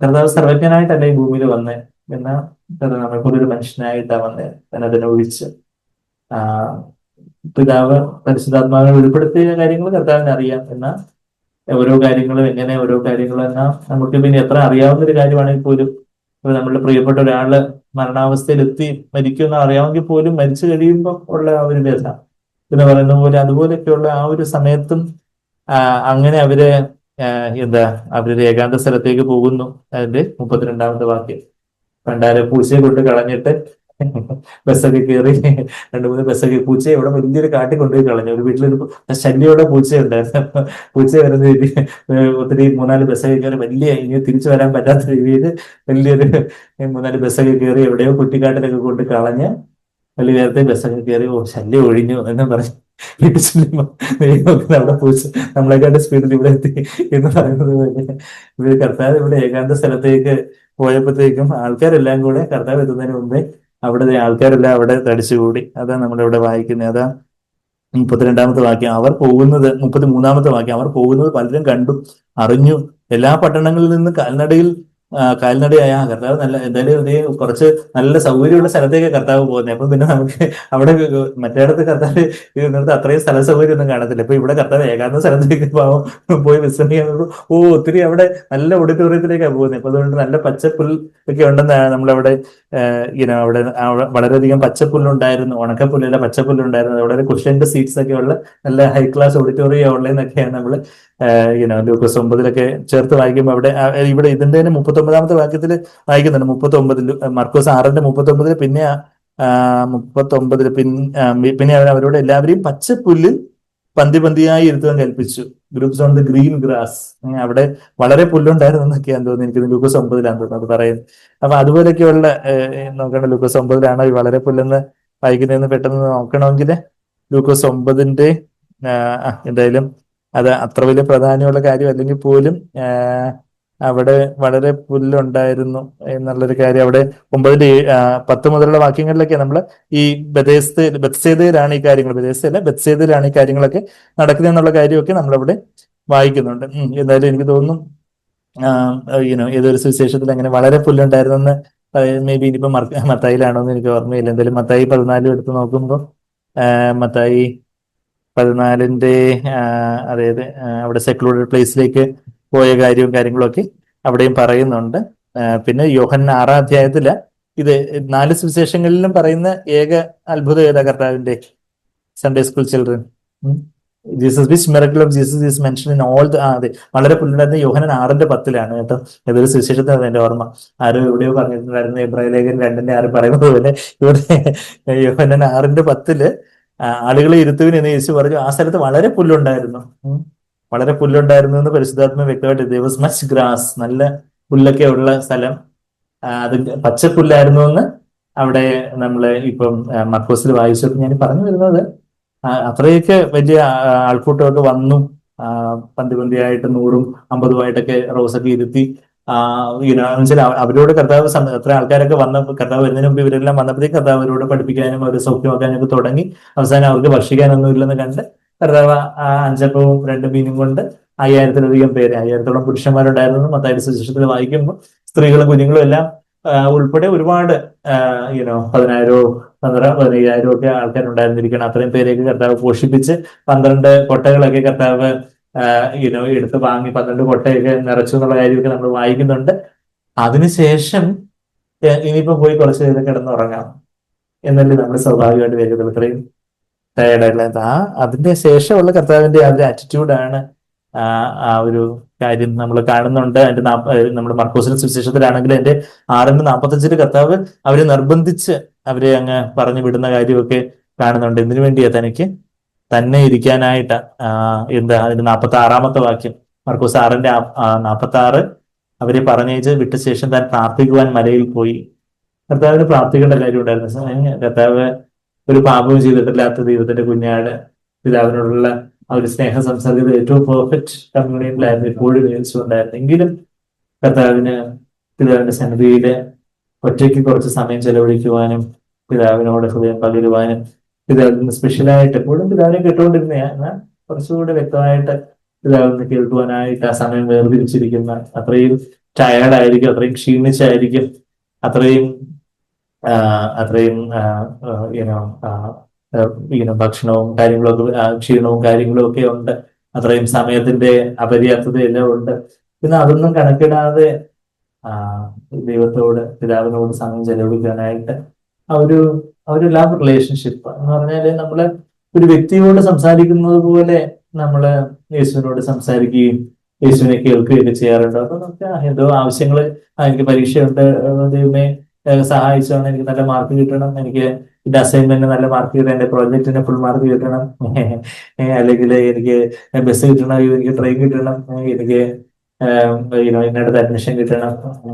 ശരിയാണ്, എല്ലാ കാര്യങ്ങളും, എല്ലാ ചെറുതും വലുതുമായിട്ടുള്ള കാര്യങ്ങളും എല്ലാം കർത്താവിനോട് നമ്മൾ പ്രാർത്ഥിക്കണം തീർച്ചയായിട്ടും. പക്ഷെ ആവശ്യങ്ങൾ നിറവേറ്റാൻ വേണ്ടി ഇരിക്കുന്ന ഒരു ATM മെഷീൻ മാത്രമാണോ കർത്താവ്? അതോ നമുക്ക് കർത്താവിനോടുള്ള ഒരു സ്നേഹബന്ധം, ആ ഒരു ആദ്യ സ്നേഹം, അതാ പിതാവിനോടുള്ള ആ ഒരു ഏറ്റവും നിരന്തരമായ ഒരു സ്നേഹമായിരുന്നു യേശുവിന് എപ്പോഴും ഉണ്ടായിരുന്നത്. അതുകൊണ്ടാണ് എല്ലാ തിരക്കുകളുടെ ഇടയിലും ആ ഒരു പിതാവിനോടുള്ള ഒരു സ്നേഹം. നമ്മള് ഉത്തമഗീതത്തിലൊക്കെ അങ്ങനെയുള്ള കാര്യങ്ങളാണ് നമ്മൾ വായിക്കുന്ന. ആ ഒരു ഏറ്റവും തിരക്ക് പിടിച്ച സമയത്തും നമ്മള് ഉത്തമഗീതം 7-ാം അധ്യായത്തില് ഉത്തമഗീതം മൊത്തവും ആ ഒരു മണവാളിയുടെ മണവാട്ടിയും തമ്മിലുള്ള ഒരു സ്നേഹം എന്ന് പറയുമ്പോൾ അത് ഭാര്യാഭർത്തൃ സ്നേഹത്തെ കുറിക്കുന്നു.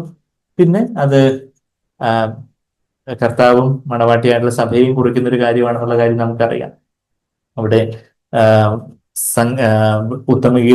ഉത്തമഗീതം സോങ് ഓഫ് സോങ്സ് ചാപ്റ്റർ 7 അതിന്റെ മലയാളത്തില് അതിന്റെ 11-ാമത്തെ വാക്യം, ഇംഗ്ലീഷില് 10-ാമത്തെ വാക്യം, ഐ ആം മൈ ബിലവഡ്സ്, ഞാൻ എന്റെ പ്രിയന്റേതാണ്, ഞാൻ എന്റെ പ്രിയനുള്ളവളാണ്, I am they know load എന്നൊക്കെ നമ്മള് ആ പാട്ടില്, ക്രോസ് എഴുതിയ പാട്ടിൽ നമ്മൾ പാടുന്ന പോലെ ഞാൻ എന്റെ കർത്താവിൻ്റെതാണ്, ഞാൻ എന്റെ യേശുവിൻ്റെതാണ്. അതുപോലെയുള്ള ഒരു എനിക്കും എനിക്കുള്ളതെല്ലാം എന്റെ യേശുവിനുള്ളതാണ്. അതുപോലുള്ളൊരു സമർപ്പണം നമ്മുടെ ഹൃദയത്തിലുണ്ടോ? അതുപോലുള്ള ഒരു തീക്ഷ്ണമായ സ്നേഹം, അവന്റെ ആഗ്രഹം, ഞാൻ ചെയ്യുന്ന വലിയ വലിയ ശുശ്രൂഷകളോ വലിയ വലിയ പ്രവൃത്തികളോ എന്റെ വലിയ വലിയ മാർക്കോ അച്ചീവ്മെന്റ്സോ റാങ്കോ കാര്യങ്ങളൊന്നുമല്ല. അവന്റെ ആഗ്രഹം എന്നോടാണ്. കർത്താവിന്റെ ആഗ്രഹം എന്നോടാണ്. എന്നെ ആഗ്രഹിക്കുന്ന ഒരു കർത്താവ്. എന്റെ നേട്ടങ്ങളോ എന്റെ താലന്തുകളോ എന്റെ വലിയ വലിയ പേരോ പദവിയോ പത്രാസോ ഒന്നുമല്ല കർത്താവ് ആഗ്രഹിക്കുന്നു. കർത്താവ് എന്നെ തന്നെ ആഗ്രഹിക്കുന്നു. അത് നമ്മളത് വ്യക്തിപരമായിട്ട് നിങ്ങൾക്ക് അത് ഹൃദയത്തിലെ കർത്താവിൽ നിന്ന് കേൾക്കാൻ സാധിക്കുന്നുണ്ടോ? എന്റെ മകനെയും എന്റെ മകളെയും ഞാൻ നിന്നെയാണ് എനിക്ക് വേണ്ടത്, നിന്റെ എന്തെങ്കിലും വലിയ വലിയ കാര്യങ്ങളോ ഒന്നുമല്ല, എനിക്ക് നിന്നെ തന്നെ വേണം, നീയാണ് എന്റെ കാന്ത, നീയാണ് എന്റെ മണവാട്ടി എന്ന് പറയുന്ന ആ ഒരു കർത്താവിന്റെ ആ ഒരു കാന്തന്റെ മൃദുസ്വരം നമ്മളുടെ ഹൃദയത്തിൽ നിന്ന് നമ്മൾ കേൾക്കുന്നുണ്ടെങ്കിൽ, കർത്താവിന് നമ്മളോട് പറയാനുള്ള ആ ഒരു കാര്യം നമ്മൾ കേൾക്കുന്നുണ്ടെങ്കിൽ, അതാണ് ഈ സന്ദേശത്തിന് അത് ധന്യത. അല്ലാതെ നമുക്ക് പല വാക്യങ്ങൾ അറിയാമില്ല, ശരിയാണ്, നമ്മൾ വാക്യങ്ങൾ അറിയണം, എല്ലാം അറിയണം, എല്ലാം തീർച്ചയായിട്ടും വേണം, ഇതെല്ലാം നമുക്ക് ആവശ്യമാണ്. എന്നാൽ ഇല്ലാത്തൊരു യേശുവിനെ കേൾക്കുന്ന ഒരു ഹൃദയം. അത് കഴിഞ്ഞിട്ട് ആ മണവാട്ടി പറയുക, പ്രിയ വരിക, അതിന്റെ 12-ാമത്തെ വാക്യം, മലയാളത്തില് 12-ാമത്തെ വാക്യം, ഇംഗ്ലീഷില് 11-ാമത്തെ വാക്യം, കം മൈ ബിലവഡ്, പ്രിയ വരിക, നാം വെളിപ്രദേശത്തേക്ക് പോവുക. അതായത് കർത്താവിനോടുള്ള ഒരു ആഗ്രഹവും സ്നേഹവും തീക്ഷ്ണതയൊക്കെ ഉള്ളപ്പോൾ കർത്താവിന്റെ പ്രവൃത്തി, കർത്താവിന്റെ ശുശ്രൂഷ, കർത്താവിന്റെ വേല നമുക്ക് ഏറ്റവും പ്രധാനപ്പെട്ട കാര്യമാണ്. അപ്പൊ കർത്താവിന്റെ ആഗ്രഹം എന്നോടാണ്, എന്റെ വേലയോ വലിയ സാക്രിഫൈസോ നില എന്നെ തന്നെ കർത്താവ് ആഗ്രഹിക്കുന്നു. എന്നാൽ ഈ മണവാളന്റെ കാര്യങ്ങൾ ഞാനാണ് ഇനി ചെയ്യേണ്ടത്. അതാ പ്രിയ വരിക, നാം വെളിപ്രദേശത്തേക്ക് പോവുക, നമുക്ക് ഗ്രാമങ്ങളിൽ ചെന്ന് രാപാർക്കാം. ഉത്തമഗീതം 7-ാം അധ്യായത്തിന്റെ മലയാളത്തിൽ 11-ാമത്തെ വാക്യം, ഇംഗ്ലീഷിൽ 12-ാമത്തെ വാക്യം, 11-12, പ്രിയ വരിക, നാം വെളിപ്രദേശത്തേക്ക് പോവുക, മലയാളത്തിൽ 12, നമുക്ക് ഗ്രാമങ്ങളിൽ ചെന്ന് രാപാർക്കാം. ഇതിനു വേണ്ടി അധികാലത്ത് എഴുന്നേറ്റ് മുന്തിരിത്തോട്ടങ്ങളിൽ പോയി മുന്തിരിവള്ളി തളർത്ത് പൂവിടരുകയും മാതളനാരകം പുകയുകയും ചെയ്തു എന്ന് നോക്കാം. ഈ പ്രിയന്റെ തോട്ടങ്ങളുണ്ട്, അവിടെ കൃഷിയും കാര്യങ്ങളും ഒക്കെ എല്ലാം ഏറ്റവും നന്നായിട്ടായിട്ടുണ്ടോ? ആ ഒരു ആത്മമണവാളനായ ക്രിസ്തുവിന്റെ വേല, കർത്താവിന്റെ മക്കള്, അവരെത്രമാത്രം തീക്ഷ്ണതയോടെ കർത്താവിൽ വളരുന്നുണ്ട്, അവര് യഥാർത്ഥത്തിലുള്ള പഥ്യോപദേശത്തിൽ അവർ വളരുന്നുണ്ടോ? അവര് ചെന്നായ്ക്കൂട്ടങ്ങൾ വന്ന് പിടിച്ചുകൊണ്ട് പോവുകയാണോ?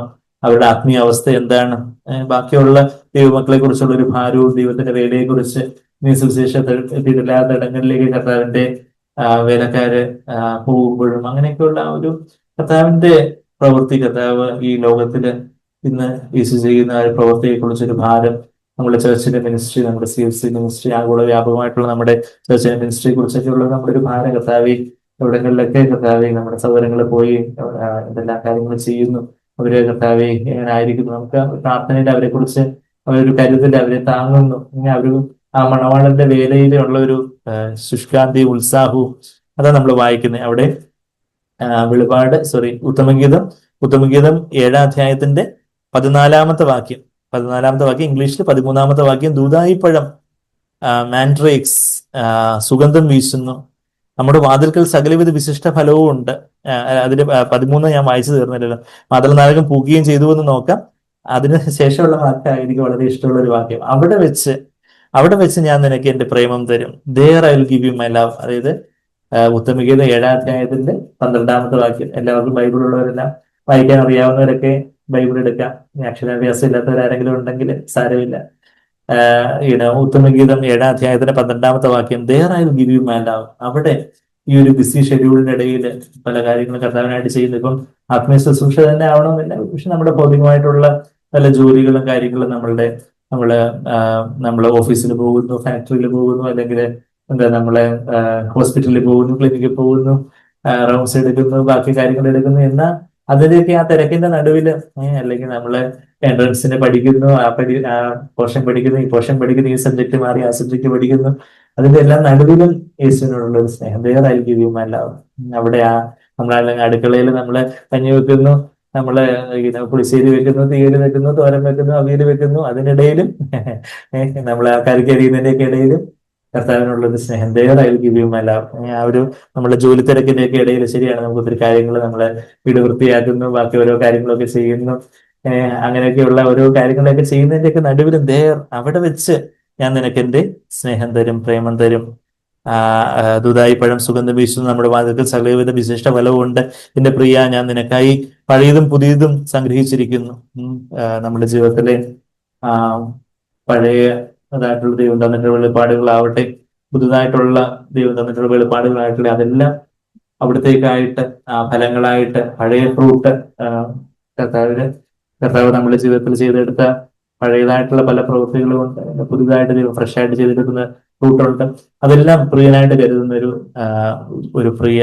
നമ്മള് ഉത്തമഗീതത്തിൽ തന്നെ 4-ാം അധ്യായത്തിലെ ആ ഒരു വാക്യം, 7-ാമത്തെ വാക്യം നമ്മൾ പലപ്പോഴും വായിച്ചിട്ട് കാന്തൻ കാന്തയെ കുറിച്ച് പറയുവാണ്. അതായത് മണവാട്ടിയെ കുറിച്ച് പറയുക, എന്റെ പ്രിയെ നീ സർവാംഗ സുന്ദരി, you are altogether beautiful my darling, there is no blemish in you. നമ്മളുടെ ജീവിതത്തിൽ ഇതെല്ലാം കുറവുകളും കാര്യങ്ങളും ഒക്കെ ഉണ്ടെങ്കിലും കർത്താവ് നമ്മളെ നോക്കുമ്പോൾ അവിടുത്തെ രക്തത്താൽ നമ്മളെ നീതീകരിച്ച് നമ്മളെ സ്നേഹിക്കുന്ന ഒരു കർത്താവ്, നിന്നിൽ യാതൊരു ഗുണവും ഇല്ല, there is no blemish in U.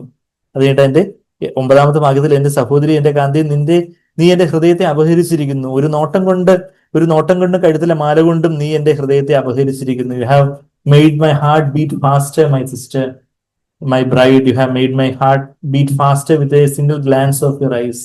നമ്മൾ കർത്താവിന്റെ അടുക്കിലേക്ക് വരികയും കർത്താവിനോട് സംസാരിക്കാൻ തുടങ്ങുകയൊക്കെ ചെയ്യുമ്പോൾ കർത്താവിന്റെ ഹൃദയം കൂടുക. കർത്താവ് അവരുടെ സ്നേഹത്തോടെ നമ്മെ കേൾക്കാനും, നമ്മളെ കുഞ്ഞുങ്ങള് പെട്ടെന്ന് വന്ന് നമ്മളോട് എന്തെങ്കിലും സംസാരിക്കാനായിട്ട് പോകുമ്പോൾ നമുക്ക് വലിയ ആകാംക്ഷയോടെ നമ്മൾ എന്താ പറയാനുള്ളത് പറ എന്ന് പറഞ്ഞ് ചെവിയോർക്കുന്നത് പോലെ നമ്മള് പല പല കാര്യങ്ങളൊക്കെ ചെയ്യുന്നു, പല കാര്യങ്ങൾ ചെയ്യുന്നു. അതിനിടയിലൊക്കെ യേശുവിനെ നമ്മൾ കേൾക്കാനായിട്ട് നമ്മളെ ശ്രദ്ധിക്കുമ്പോൾ കർത്താവെ അവിടത്തേക്ക് എന്താ എന്നോട് പറയാനുള്ളത്, അവിടുത്തോടുള്ള ഒരു സ്നേഹം കർത്താവെ എന്നിട്ട് വർദ്ധിച്ചു വരട്ടെ, എന്റെ ഇഷ്ടമൊന്നും എനിക്ക് വേണ്ട, അവിടുത്തെ ഇഷ്ടം നടക്കട്ടെ എന്ന് പറഞ്ഞ് നമ്മള് ആ ക്രൂസിന്റെ വഴിയെ നമ്മളുടെ എല്ലാ ഇഷ്ടത്തെയും സമർപ്പിച്ച് കർത്താവിന്റെ യാഗപീഠത്തില് ആ അഗ്നിക്കായിട്ട് നമ്മൾ കാത്തിരിക്കുകയും അങ്ങനെ നിറയപ്പെടുകയൊക്കെ ചെയ്ത് കർത്താവിനെ കേൾക്കാനായിട്ട് നമ്മൾ കാതോർക്കുമ്പോൾ അവിടെ കർത്താവിന്റെ ഹൃദയമെടുപ്പ് കൂടുക. എന്റെ കുഞ്ഞ് എന്നെ കേൾക്കാനായിട്ട്, എന്നെ കാണാനായിട്ട് അവിടുന്ന് അവൻ വെമ്പുന്നു, അവിടെ എത്ര വെമ്പലോടെ അവനായിരിക്കുന്നു. നമ്മളിവിടെ ഇതേ ഉത്തമഗീതത്തിന്റെ 2-ാം അധ്യായത്തിന്റെ 14-ാമത്തെ വാക്യം, നമ്മുടെ ടോപ്പിക് ആദ്യസ്നേഹം, കർത്താവിനുള്ള ഒരു ആദ്യമായിട്ടുള്ള ആ ഒരു മേൽത്തരമായിട്ടുള്ള സ്നേഹം നമ്മുടെ ജീവിതത്തിൽ എത്രമാത്രം ഉണ്ട്. ഉത്തമഗീതം 2-ാം അധ്യായത്തിന്റെ 14-ാമത്തെ വാക്യം എന്താ? പാറയുടെ പിളർപ്പിലും കടുന്തൂക്കിന്റെ മറവിലും ഇരിക്കുന്ന എന്റെ പ്രാവയെ എന്ന് വിളിച്ചുകൊണ്ട് അവിടെ ആരാ പറയുന്നത്? മണവാളം പറയുക. അതായത് ആരാ പറയുന്നത്? യേശു കർത്താവ് നമ്മളോട് പറയുക. ഏത് വാക്യമാ? ഉത്തമഗീതം 2-ാം അധ്യായത്തില് 14-ാമത്തെ വാക്യം. ഉത്തമഗീതം 2-ാം അധ്യായത്തിന് 14-ാമത്തെ വാക്യത്തില് പാറയുടെ പിളർപ്പിലും കടുന്തൂക്കിന്റെ മറവിലും ഇരിക്കുന്ന എന്റെ പ്രാവയെ ഞാൻ നിന്റെ മുഖം ഒന്ന് കാണട്ടെ, നിന്റെ സ്വരം ഒന്ന് കേൾക്കട്ടെ, നിന്റെ സ്വരം ഇമ്പമുള്ളതും മുഖം സൗന്ദര്യമുള്ളതും ആകുന്നു. കർത്താവ് ഇവിടെ പറയുക, കർത്താവിന് നമ്മളെ ഒന്ന് കാണണം, നമ്മളെ ഒന്ന് കേൾക്കണം. അത് എവിടെ? സീക്രട്ട് പ്ലേസിൽ അവിടെ ആ ഒരു കടുന്തൂക്കിന്റെ മറവില് നമ്മളൊരു സീയോൻ മലയുടെ ഉയരത്തിലേക്ക് നമ്മൾ പോവുകയാണ്. അപ്പൊ കടുന്തൂക്കായിട്ടുള്ള കയറ്റങ്ങളാണ്, ആത്മീയമായിട്ടുള്ള കടുന്തൂക്കായിട്ടുള്ള കയറ്റങ്ങളാണ്. അപ്പൊ ആ കടുന്തൂക്കിന്റെ മറവിലൊക്കെ അവിടെ ബാക്കി ആരെയും കാണിക്കാനുള്ള ഒരു ഷോ ഓഫ് അല്ല നമ്മുടെ ആത്മീയത, മറിച്ച് യേശുവിനോടുള്ള ഒരു തീക്ഷ്ണമായിട്ടുള്ള ഒരു സ്നേഹം. കർത്താവിനെ എനിക്ക് കേൾക്കണം, കർത്താവിനായിട്ട് എനിക്ക് പ്രയോജനപ്പെടണം, അവിടുന്ന് എന്ത് പറയുന്നു അതെനിക്ക് ചെയ്യണം. അല്ലാതെ വേറെ ആരെയും ബോധിപ്പിക്കാനോ വേറെ ആരെയും കാണിക്കാനോ അല്ല. കർത്താവെ, അവിടുന്ന് എന്നെ എങ്ങോട്ട് അയക്കുന്നു, അവിടെ നിന്ന് എന്ത് എന്നോട് ചെയ്യാൻ പറയുന്നു, അതെനിക്ക് മതി. കർത്താവെ, കർത്താവ് നമ്മളുടെ ആ ഒരു ആത്മസൗന്ദര്യം കാണുവാനായിട്ട് ഒരു ഊനവുമില്ലാതെ ആ ഒരു തേജസ്സുള്ളവളായിട്ട് വെളിപ്പെടുന്ന ഒരു കാന്തയെ കുറിച്ചൊക്കെ നമ്മൾ വെളിപാടിന്റെ പഠനത്തിൽ നമ്മൾ കാണുന്നുണ്ടായിരുന്നു. വെളിപാട് 21-ാം അധ്യായത്തിന്റെ 10-11 വാക്യങ്ങളൊക്കെ having the glory of God ആയിട്ട് ആ മണവാട്ടി അവിടെ വെളിപ്പെടുന്ന ആ ഒരു രംഗമൊക്കെ നമ്മൾ കാണുന്നുണ്ട്. വെളിപാട് 21-ാം അധ്യായത്തിന്റെ 10-ാമത്തെ വാക്യം അവിടെ ആ തേജസ്സോടെ കാന്ത അന്ന് ഫൈനലായിട്ട് വെളിപ്പെടുന്ന ആ ഒരു രംഗം, ആ തേജസ് ഇന്നേ കണ്ടുകൊണ്ട് കർത്താവ് നമ്മളെ നോക്കുന്നു. നമ്മളെ നോക്കുമ്പോൾ ഇത്രയൊക്കെ കുറവൊക്കെ ഉള്ള എന്നെ കർത്താവിനെ ഇപ്പൊ എന്ത് കേൾക്കാനാ എന്നാൽ നമ്മള് ഫൈനലായിട്ട് ആയിത്തീരുന്ന ആ ഒരു വലിയ ആ ഒരു ആത്മീയമായിട്ടുള്ള ആ ഒരു ഗ്ലോറി, ആ തേജസ് ഒക്കെ കണ്ട് നമ്മളെ ഇന്നേ അതുപോലെ കാണുകയും ഉത്സാഹിപ്പിക്കുകയും ചെയ്യുന്ന ഒരു യേശുവിന്റെ സ്നേഹം. അങ്ങനെ ഒരു കർത്താവിനോടുള്ളൊരു സ്നേഹ സംസർഗം നമുക്ക് എത്രമാത്രമുണ്ട്. അത് ക്രിസ്തീയ ജീവിതം നമുക്ക് ബൈബിള് എപ്പോഴെങ്കിലും ഒന്ന് വായിക്കണം, സൗകര്യമുള്ള പോലെ ചർച്ചിലൊക്കെ ഒന്ന് വന്നു പോകണം, എല്ലാവരെയൊക്കെ ഒന്ന് കണ്ട് ഹലോ പറയണം, എന്തെങ്കിലുമൊക്കെ ചെയ്യണം എന്നൊക്കെയുള്ള ഒരു മീഡിയോക്കർ, ഇതൊക്കെയുള്ള ഒരു തേർഡ് റേറ്റ് ക്രിസ്ത്യാനിറ്റി ആണോ? അതോ കർത്താവിന്റെ കാര്യങ്ങൾ, കർത്താവിന്റെ വേല, കർത്താവ് ആ കാര്യങ്ങളെല്ലാം അവിടുത്തെ സഭ പണിയപ്പെടുന്നത്, കർത്താവിന്റെ കാര്യങ്ങളെ കുറിച്ചുള്ള ഒരു തീക്ഷ്ണത, കർത്താവിനെ കേൾക്കുവാനുള്ള ഒരു തീക്ഷ്ണത, ആ ഒരു ആദ്യ സ്നേഹം നമ്മുടെ ജീവിതത്തിന്റെ ഗ്രാഫിലേക്ക് തിരിഞ്ഞു നോക്കുമ്പോൾ ഉള്ള ഏറ്റവും കർത്താവിനെ നമ്മൾ സ്നേഹിക്കുന്ന സമയം അതിപ്പോഴാണോ? അതിപ്പോഴല്ലെങ്കിൽ നമ്മൾ പിന്മാറിപ്പോയിരിക്കും. വേറെ എന്നോ ആയിരുന്നു എന്റെ ആദ്യ സ്നേഹം, എന്റെ ഏറ്റവും മേൽത്തരമായ സ്നേഹം വേറെ എന്നോ ആയിരുന്നു എന്നുണ്ടെങ്കിൽ നമ്മൾ എവിടെയോ വീണുപോയിരിക്കും. ആ ഗ്രാഫിന്റെ ഏറ്റവും പിന്നക്കിൽ കർത്താവ് അത് ഇപ്പോഴായിരിക്കണം. അത് കർത്താവെ, അതല്ലെങ്കിൽ എന്നെ അതുപോലെ ആ സ്നേഹത്താൽ എന്നെ നിറയ്ക്കണം. ആ സ്നേഹത്താൽ നിറയ്ക്കുന്നതിന് ഒരേ ഒരു തടസ്സം നമ്മൾ എപ്പോഴും പറയുന്ന പോലെ നമ്മൾ തന്നെ, നമ്മുടെ ജഡമാണ്, നമ്മളുടെ സ്വയമാണ്, നമ്മുടെ സ്വന്തം ഇഷ്ടമാണ് ആ ആദ്യ സ്നേഹം നിറയുന്നതിനുള്ള ഒരു തടസ്സം. ആ ആദ്യ സ്നേഹം, ആ തീക്ഷ്ണമായിട്ടുള്ള ഒരു ആദ്യ സ്നേഹം, അത് അതിപരിശുദ്ധ സ്ഥലത്താണുള്ളത്. അതിപരിശുദ്ധ സ്ഥലം U have left your first love എന്ന് നമ്മൾ ഞാൻ ആ വെളിപാട് പുസ്തകത്തിൽ ആ 2-ാം അധ്യായത്തിലേക്ക് നമുക്ക് തിരിച്ചു വന്ന് ഞാൻ കൺക്ലൂഡ് ചെയ്യട്ടെ. വെളിപാട് പുസ്തകം 2-ാം അധ്യായത്തില് അതിന്റെ 4-ാമത്തെ വാക്യം പറഞ്ഞാൽ നമ്മൾ തുടങ്ങി. വെളിപാട് 2:4, എങ്കിലും നിന്റെ ആദ്യ സ്നേഹം വിട്ടുകളഞ്ഞു, you have left your first love.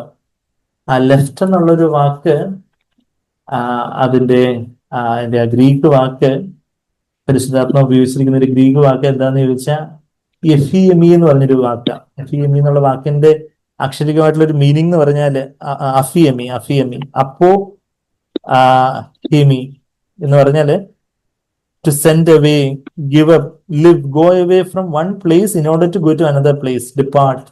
You have departed from the first love. Train has departed from the station എന്ന് പറഞ്ഞാൽ എന്താ? ട്രെയിൻ ഒരു സ്റ്റേഷനിൽ നിന്ന് വേറൊരു ഇടത്തേക്ക് പോയി എന്ന് പറഞ്ഞതുപോലെ നമ്മള് ആദ്യ സ്നേഹം വിട്ട് നമ്മള് വേറൊരിടത്തേക്ക് പോയി എന്നുള്ളൊരു വാക്ക് അവിടെ ഉപയോഗിച്ചിരുന്നത്. To go to one place, to go to another place എന്ന് പറയും. നമ്മൾ അതിപരിശുദ്ധ സ്ഥലത്താണ് ആദ്യ സ്നേഹം. അതിപരിശുദ്ധ സ്ഥലത്ത്, അവിടെ അതിപരിശുദ്ധ സ്ഥലത്തിലേക്ക് നമുക്ക് പ്രവേശിക്കണമെങ്കിൽ നമ്മളുടെ ജഡമാകുന്ന ആ തിരശ്ശീല കത്തിച്ച് അമ്പലാവാതെ ഒരിക്കലും നമുക്ക് അതിപരിശുദ്ധ സ്ഥലത്തേക്ക് പ്രവേശിക്കാനൊക്കെ കഴിയില്ല. കർത്താവിനുള്ള ഒരു ഏറ്റവും മേൽത്തരമായിട്ടുള്ള ഒരു സ്നേഹം, ഇന്ന് അത് ഇപ്പോഴായിരിക്കണമെങ്കിൽ നമ്മളുടെ ജഡം ക്രൂശിൽ, കർത്താവ് എന്റെ സ്വന്തം ഇഷ്ടം, എന്റെ സ്വന്തം പ്ലാനുകളോ അജണ്ടകളോ ഒന്നും എന്റെ ജീവിതത്തിൽ എനിക്ക് വേണ്ട. എനിക്ക് കർത്താവേ, എനിക്ക് പൂർണ്ണമായിട്ട് അവിടത്തേക്കായിട്ട് കത്തിയിരിക്കണം.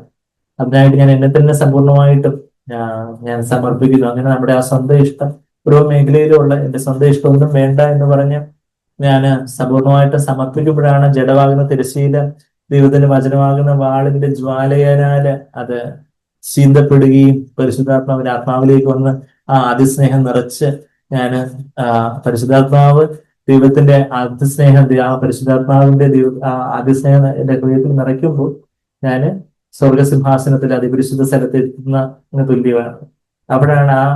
അവിടെയാണ് അതിസ്നേഹം. കർത്താവിന്റെ സന്നിധിയിലെ കർത്താവിന്റെ പ്രസൻസിൽ ഞാൻ ആയിരിക്കുന്ന ഒരു അവസ്ഥ.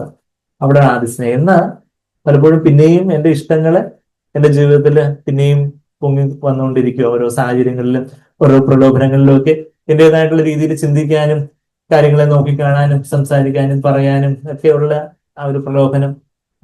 എന്റെ ഇഷ്ടം പോലെ ഞാൻ സമയം ചെലവഴിക്കുന്നു, എന്റെ ഇഷ്ടം പോലെ പണം ചെലവഴിക്കുന്നു, എന്റെ ഇഷ്ടം പോലെ ഞാൻ പല കാര്യങ്ങൾ ചെയ്യുന്നു, പറയുന്നു, കാര്യങ്ങൾ തീരുമാനം എടുക്കുന്നു. അപ്പം പിന്നെ എന്റെ ഇഷ്ടം പൊന്തി വന്നുകൊണ്ടിരിക്കുമ്പോ എന്താ പറ്റുന്നേ? നമ്മള് ഡിപ്പാർട്ടിങ്, അഫിയമിങ് നടക്കുകയാണ്. We are leaving. അതിവിശുദ്ധ സ്ഥലത്ത് നിന്ന് നമ്മൾ തിരിച്ച് ബാക്ക് സ്ലൈഡ് ചെയ്ത് നമ്മള് വിശുദ്ധ സ്ഥലത്തേക്കും പിന്നെയും ബാക്ക് സ്ലൈഡ് ചെയ്തപ്പോൾ പ്രാകാരത്തിലേക്കും പിന്നെ അങ്ങ് കഠിനപ്പെട്ട് അങ്ങ് രക്ഷകനെ നഷ്ടപ്പെടുന്ന രീതിയിലേക്ക് പോകുന്നതിന്റെ മുന്നറിയിപ്പ് വരികയും, അതായത് പ്രാകൃതം കഴിഞ്ഞ് പിന്നെ അങ്ങ് ആ ഒരു സമാഗമന കൂടാരമേ വിട്ട് രക്ഷയും നഷ്ടപ്പെട്ട് നിത്യ നരകത്തിലേക്ക് പോകുന്ന, രക്ഷ നഷ്ടപ്പെടുന്ന വിശ്വാസത്തിൽ നിന്ന് വീണു പോകുന്ന അവസ്ഥയെക്കുറിച്ചൊക്കെ വരികയും ദൈവത്തിന്റെ വചനത്തില് മുന്നറിയിപ്പുകളുണ്ട്. ഇന്ന് നമ്മൾ എവിടെ ഉള്ളത്? നമ്മള് പ്രാകാരത്തിലാണെന്ന് പറഞ്ഞാൽ നമ്മളുടെ ദേഹത്തിന്റെ കാര്യങ്ങളാണ്, നമുക്ക് ശരീരത്തിന്റെ കാര്യങ്ങളാണ് നമുക്ക് ഇമ്പോർട്ടൻ്റ് എന്നുള്ളെങ്കിൽ നമ്മൾ പ്രാകാരത്തിലാണ്. നമുക്ക് നമ്മുടെ ദേഹിയുടെ കാര്യങ്ങൾ, നമ്മളുടേതായ ചില ചിന്താരീതികളും നമ്മളുടെ യുക്തിയും നമ്മളുടേതായ കഴിവുകളും അതിൽ കേന്ദ്രിതമായിട്ടുള്ള ഒരു പൊട്ടുവരുന്ന മാന്യമായിട്ടുള്ള ഒരു ജീവിതം, പുറമേ ഉള്ള ഒരു മാന്യമായിട്ടുള്ള ഒരു ജീവിതം, മറ്റേ കുറ്റമൊന്നും പറയാനില്ല. നമ്മൾ ദേഹിയുടെ തലത്തിലുള്ള ഒരു വിശുദ്ധ സ്ഥലത്തിലേ എത്തിയിട്ടുള്ളൂ. എന്നാൽ എന്റെ ഇഷ്ടമൊന്നും വേണ്ട കർത്താവേ, അവിടുത്തെ ഇഷ്ടം മതി എന്ന് പറഞ്ഞ് ഇതിനെ തന്നെ യാഗമായിട്ട്, ക്രൂശിൽ യാഗമായിട്ട് ഞാൻ സമർപ്പിച്ച് അവിടുത്തെ സ്നേഹത്താൽ നിറയപ്പെടുന്ന ഒരു അവസ്ഥയിലാണ് ഞാൻ ഇന്നുണ്ടെങ്കിലും ഞാൻ എവിടെ ഉള്ളത്? ഞാൻ അതിപരിശുദ്ധ സ്ഥലത്ത് കാന്തയായിട്ടാവട്ടെ. നമ്മള് വെളിപാട് പുസ്തകം ഇനിയിപ്പോ നമ്മൾ 21 അധ്യായത്തിലും അവിടെ കാന്ത ആ നഗരം ഒരു സമചതുരത്തിലുള്ള ഒരു ക്യൂബാണ് എന്നുള്ള കാര്യമൊക്കെയാണ് നമ്മൾ ഇനി കാണാൻ വരുന്നത്. ഈവൻ നമ്മൾ യോഹന്നാന്റെ സുവിശേഷത്തിന്റെ പഠനത്തിൽ നമ്മൾ അതേ പോർഷൻ തന്നെ എത്തിയിരിക്കുന്നത്. യോഹന്നാൻ 21:15 കർത്താവിന്റെ ചോദിക്കുന്നേ, നീ ഇതിലധികമായിട്ട് എന്നെ സ്നേഹിക്കുന്നുണ്ടോ? ഈ ആഴ്ച ഇപ്പൊ കോട്ടേജ് മീറ്റിംഗ് ആണോ ഓൺലൈൻ മീറ്റിംഗ് ആണോ എനിക്ക് അറിയത്തില്ല. എന്തായാലും രണ്ട് ഓൺലൈൻ, രണ്ട് കോട്ടേജ് ആണെങ്കിലും കോട്ടേജ് മീറ്റിംഗ് ഓൺലൈൻ മീറ്റിംഗ് ആണെങ്കിലും നമ്മൾ ആ പോർഷനിലോട്ടാണ് വരുന്നത്. കർത്താവ് നമ്മളോട് ചോദിക്കുന്നത്, നീ ഒരു ക്യൂബിക്കലായിട്ടുള്ള അതിവിശുദ്ധ സ്ഥലത്ത് കാന്തയായിട്ടാണോ നീ ഉള്ളത്? നീ ഇവയിൽ അധികമായിട്ട് നീ എന്നെ സ്നേഹിക്കുന്നുണ്ടോ? എല്ലാത്തിലും ഉപരിയായിട്ട് കർത്താവിനെ സ്നേഹിക്കുന്നുണ്ടോ? നമ്മള് ബാക്കിയുള്ള പല കാര്യങ്ങളോടുള്ള സ്നേഹം നമ്മളില് പൊങ്ങുമ്പോഴൊക്കെ നമ്മള് അതിവിശുദ്ധ സ്ഥലത്ത് നിന്ന് എങ്ങോട്ട് പോയി? വിശുദ്ധ സ്ഥലത്തിലേക്കും പിന്നെ പ്രാകാരത്തിലേക്കും ഒക്കെ പോകുന്ന അവസ്ഥയിലേക്ക്, ബാക്ക് സ്ലൈഡിങ്, നമ്മുടെ പിന്മാറ്റത്തിലേക്ക് പോകുന്ന അവസ്ഥയിലുള്ള അത് നമ്മൾ വലിയ വലിയ കാര്യങ്ങളൊക്കെ കർത്താവിന് വേണ്ടി ചെയ്യുന്നുണ്ട്. അപ്പോഴും അതാ നമ്മൾ വെളിപാട് 2-3 വാക്യങ്ങൾ കണ്ടിരുന്ന അതിസ്നേഹം വിട്ടുകളഞ്ഞു. ആ അതിസ്നേഹത്തിന്റെ അതിപരിശുദ്ധ സ്ഥലത്ത് നീ വിട്ടുപോയി എന്നുള്ളൊരു കുറവ് നിന്നോട് പറയാനുണ്ട്. അത് നീ ഓർത്ത് നീ മാനസാന്തരപ്പെടണം. അത് നീ remember from where you have fallen. 5-ാമത്തെ വാക്യം, നീ ഏതിൽ നിന്ന് വീണിരിക്കുന്നു എന്ന് ഓർത്ത്. നമ്മള് പരിശുദ്ധാത്മാവ് നമ്മളെ ഓർപ്പിക്കും. നാം കർത്താവിനായിട്ട് ഏൽപ്പിച്ചു കൊടുക്കുമ്പോൾ പരിശുദ്ധാത്മാവ് നമ്മളെ ഓർപ്പിക്കും, എവിടൊക്കെയാ എന്റെ ആ സ്നേഹം നഷ്ടപ്പെട്ടു പോയത്? എവിടാ കർത്താവേ ഞാൻ വീണുപോയത്? എവിടൊക്കെയാ എന്റെ തീക്ഷ്ണത നഷ്ടപ്പെട്ടു പോയത്? എവിടൊക്കെയാ എന്റെ ലോകസ്നേഹം വന്ന് കാർന്നു തിന്നിരിക്കുന്നത് എന്നുള്ള ഒരു കാര്യങ്ങളൊക്കെ കർത്താവ് ഓർപ്പിക്കും. അപ്പൊ അങ്ങനെ മാനസാന്തരപ്പെട്ട് കർത്താവെ ഞാൻ തിരിച്ചു വരുന്നു, ഞാൻ വരുന്നു ക്രൂസിങ്കിൽ എന്നൊക്കെ നമ്മൾ പാടുന്നത് പോലെ, കർത്താവെ ഞാൻ സാധു, ക്ഷീണൻ, കുരുടൻ, കർത്താവെ ഞാൻ ഒന്നുമില്ലാത്തവൻ, ആ ആദ്യത്തെ പ്രവൃത്തി കർത്താവെ അത് സ്നേഹത്തോടെ ഇനി എനിക്ക് ജീവിക്കണം. 5-ാമത്തെ വാക്യം ഞാൻ വായിക്കുന്നത് വെളിപാട് 2:5, അല്ലാതിരുന്നാൽ ഞാൻ വരികയും നീ മാനസാന്തരപ്പെടാതിരുന്നാല് നിലവിളക്ക്, അതൊരു സഭയോടുള്ളൊരു സന്ദേശമായിട്ട് നിലവിളക്ക് മാറ്റൂ എന്ന് പറയുമ്പോൾ സഭ എന്നുള്ള നിലയിൽ ഞാൻ നിന്നെ കാണത്തില്ല എന്നാ പറയുന്നത്. നമ്മുടെ ജീവിതത്തിലും ഒരു ദൈവം നിലയിലുള്ള ആ ഒരു സ്ഥാനം അങ്ങ് നഷ്ടപ്പെടുന്ന, അല്ലെങ്കിൽ ഒരു കാന്ത എന്നുള്ള നിലയിലുള്ള സ്ഥാനം അങ്ങ് നഷ്ടപ്പെടുന്ന ഒരു അവസ്ഥയിലേക്ക് എങ്കിലും നിക്കലോവരുടെ നടപ്പ് നീ പകയ്ക്കുന്നു. അവിടെ ഞാൻ അതിന്റെ ഡീറ്റെയിൽസോട്ട് പോകുന്നതിൽ എന്തൊരു നന്മയുണ്ട്. അവിടെ കർത്താവ് ഇത്രയൊക്കെ പറഞ്ഞിട്ടും കുറച്ചുകൂടെ ഒന്നുകൂടെ ഒന്ന് അപ്രീഷിയേറ്റ് ചെയ്യുന്നു. ഒരു സാൻഡ്വിച്ച് മെത്തേഡ്, ആദ്യം തന്നെ അപ്രീഷിയേറ്റ് ചെയ്യുന്നു, കുറച്ച് അഭിനന്ദിക്കുന്നു, പിന്നെ നല്ല ഡോസ് കൊടുക്കുന്നു, കറക്ഷൻ കൊടുക്കുന്നു, പിന്നെ സാരമില്ല, മുറിവൊക്കെ പിന്നെ കെട്ടി, നീ ചില നന്മയൊക്കെ നിനക്ക് ഉണ്ട് കേട്ടോ, നീ വിഷമിക്കണ്ട എന്ന് പറയുന്ന ആ ഒരു കർത്താവിന്റെ സ്നേഹം. അത് കഴിഞ്ഞിട്ട് പറയുക, 7-ാമത്തെ വാക്യം കൂടെ വായിച്ച് ഞാൻ നിർത്താം.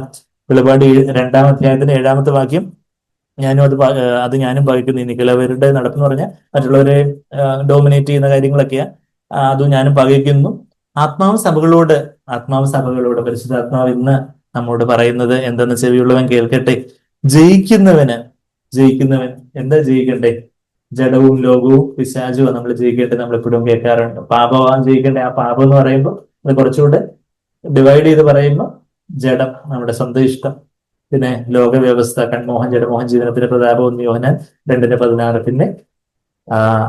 പിന്നെ അതിനായിട്ടുള്ള പിശാചിനെ അങ്ങനെ നമ്മൾ ജയിക്കുന്നു. അങ്ങനെ ജയിക്കുന്നവന് ആ ഒരു അതിസ്നേഹത്തിൽ നിന്നുള്ള ഒരു സ്നേഹക്കുറവ് എന്നുള്ള ഒരു പാപം, അത് ജയിക്കുന്നവനെ, അപ്പൊ ആ സ്നേഹക്കുറവ് നമ്മുടെ ജഡത്തിൻ്റെതായിട്ടുള്ള പല കാര്യങ്ങളായിരിക്കാം, ലോകത്തിന്റെ പല കാര്യങ്ങളായിരിക്കാം ഈ അതിസ്നേഹത്തിലുള്ള കുറവ് കൊണ്ടുവന്നേ. ആ കാര്യങ്ങളെ, അത് നമ്മുടെ ജഡത്തിലെയും ലോകത്തിലെയും പിശാചിന്റേതായിട്ടുള്ള പല സട്ടിലായിട്ടുള്ള, വളരെ നേർത്തതായിട്ടുള്ള, വളരെ തന്ത്രപരമായിട്ടുള്ള പല കാര്യങ്ങളൊക്കെ നമ്മൾ തിരിച്ചറിഞ്ഞ് മാനസാന്തരപ്പെടുകയാണെങ്കിൽ, നീ അങ്ങനെ ജയിക്കുകയാണെങ്കിൽ എന്താ, നിനക്ക് അതിവിശുദ്ധ സ്ഥലത്തേക്ക് വരാമെന്നാ പറയുന്നത്. ജയിക്കുന്നവന് ഞാൻ ദൈവത്തിന്റെ പറുദീസയാകുന്ന ആ അതിവിശുദ്ധ സ്ഥലത്താണ് ജീവവൃക്ഷമുള്ള. ആ ജീവവൃക്ഷത്തിന്റെ ഫലം തിന്നുവാൻ കൊടുക്കും. ആ ജീവവൃക്ഷം എന്ന് പറയുന്ന കർത്താവിനെ കുറിക്കുന്നതാണ് ജീവവൃക്ഷം.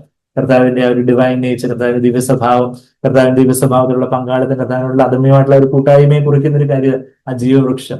ആ ജീവവൃക്ഷത്തിൽ നിന്ന് ഹവ്വയെ തെറ്റിച്ച് കളഞ്ഞു എന്ന് 2 കൊരിന്ത്യർ 11 പൗലോസ് പറയുമ്പോൾ, ഞാൻ അതിലേക്ക് പോകാൻ സമയമില്ല, ഞാൻ നമ്മുടെ പറഞ്ഞു നിർത്തുക. 2 കൊരിന്ത്യർ 11 ഹവ്വയെ ഉപായത്താൽ ചതിച്ച് കളഞ്ഞതുപോലെ ജീവവൃക്ഷത്തിൽ നിന്ന് തെറ്റിച്ച് കളഞ്ഞു എന്നാണ് അവിടെ എഴുതണ്ടേ. എന്നാൽ പൗലോസ് അവിടെ പരിശുദ്ധാത്മാവ് എഴുതിയിരിക്കുന്ന ക്രിസ്തുവിനോടുള്ള നിർമ്മലവും ഏകാഗ്രമായുള്ള ഭക്തിയിൽ നിന്ന് തെറ്റിച്ച് കളഞ്ഞു എന്നുള്ള കാര്യം എഴുതിയിരിക്കുന്നത്. അപ്പം സൈക്കിളിൽ നമ്മൾ കേട്ടിട്ടുണ്ട് ജീവവൃക്ഷം എന്ന് പറഞ്ഞാൽ അതിന് ന്യൂ ടെസ്റ്റ്മെന്റ് പാരഫ്രൈസ് എന്താന്ന് ചോദിച്ചാൽ, പുതിയ നിയമത്തില് ഈ ജീവവൃക്ഷം എന്ന് പറഞ്ഞാൽ അത് കർത്താവിനോടുള്ള നിർമ്മല ഏകാഗ്രമായ ഭക്തി, സിമ്പിൾ ആൻഡ് പ്യൂർ ഡിവോഷൻസ്. നീ ആദ്യ സ്നേഹം വിട്ടുകളഞ്ഞ്, നിർമ്മല ഭക്തിക്ക് വിട്ടുകളഞ്ഞ് നീ അത് ജയിച്ചു വരികയാണെങ്കിൽ തിരിച്ച് ആദ്യ സ്നേഹത്തിലുള്ള കർത്താവിനുള്ള ഒരു തീക്ഷ്ണമായിട്ടുള്ള ഒരു സ്നേഹബന്ധത്തിലേക്ക് മറിയ തെരഞ്ഞെടുത്ത നല്ല അംശം പോലെ മാർക്ക് ഒത്തിരി കാര്യങ്ങൾ ചെയ്തുകൊണ്ട് നടന്നു. എന്നാൽ അറിയാം, കർത്താവിൽ നിന്ന് ചെയ്യുന്നു. കർത്താവിൽ നിന്ന് കേട്ടുകൊണ്ടേയിരിക്കുന്ന ഒരു സ്നേഹ സംസർഗത്തിൽ കർത്താവിനെ കേട്ടുകൊണ്ടിരിക്കുന്ന ഒരു ശീലം. കർത്താവെ, അവിടുന്ന് തന്നെ എന്റെ ജീവിതത്തെ നയിക്കണം. ഞാൻ ഇടത്തോട്ടോ വലത്തോട്ടോ തിരിഞ്ഞാൽ ഇതാകുന്ന വഴിയിൽ നിന്നുള്ള ഒരു ശബ്ദം എനിക്ക് കേൾക്കണം. അങ്ങനെ തന്നെ എന്നെ നയിക്കണം. അങ്ങനെ തന്നെ കർത്താവെ, എന്നെ ഓരോ സമയത്തും ഓരോ കാര്യത്തിലും അങ്ങനെ തന്നെ എന്നെ നിയന്ത്രിക്കണം. കർത്താവെ, അങ്ങനെയുള്ള എപ്പോഴും അങ്ങനെയുള്ള ഒരു ചാറ്റിങ്ങിൽ, അങ്ങനെയുള്ള ഒരു കോൺവെർസേഷനിൽ, സംഭാഷണത്തിലായിരിക്കും ഞാൻ ആഗ്രഹിക്കുന്നത്. കർത്താവ്, നമുക്ക് എത്ര പേർക്ക് അങ്ങനെ കർത്താവിനോട് നമ്മുടെ അകമേ ഒരു ഇന്ന കോൺവെർസേഷനിലായിരിക്കാൻ ആഗ്രഹിക്കുന്നുണ്ട്. അതുപോലെ നമ്മൾ യഥാർത്ഥത്തിൽ സ്നേഹിക്കുന്ന ഒരാളുണ്ടെങ്കിൽ, നമ്മള് വിദേശത്തുള്ള ഭർത്താക്കന്മാരോ ഭാര്യമാരോ ഒക്കെ ഉള്ള സഹോദരങ്ങളൊക്കെ ഉണ്ടല്ലോ, അപ്പം യഥാർത്ഥത്തിൽ നിങ്ങള് അവരോട് സംസാരിക്കാന് ചിലപ്പോൾ ലോങ് കോൺവെർസേഷൻ ആയിരിക്കും. മൊബൈലില് ഇയർഫോൺ ഒക്കെ വെച്ച്, അല്ലെങ്കിൽ ഇയർ പ്ലഗ് ഒക്കെ വെച്ച് ജോലി ചെയ്യുന്നതിന്റെ ഇടയിൽ ജോമോൻ സാറിനോട് സംസാരിച്ചുകൊണ്ടായിരിക്കും അല്ലേ എന്ന് പറയുന്നത് പോലെ നമ്മൾ പല കാര്യങ്ങളും ചെയ്യും, പക്ഷെ അവിടെ ഒരു കോൺവെർസേഷൻ നടക്കുന്നുണ്ട്.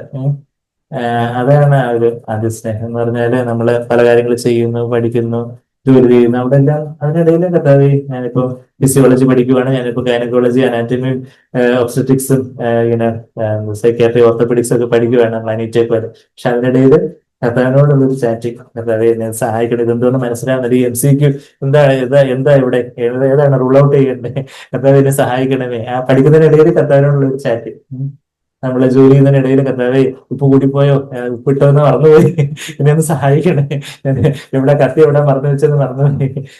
അപ്പൊ അടുക്കളയില് കർത്താവിനുള്ള ഒരു ചാറ്റിങ്.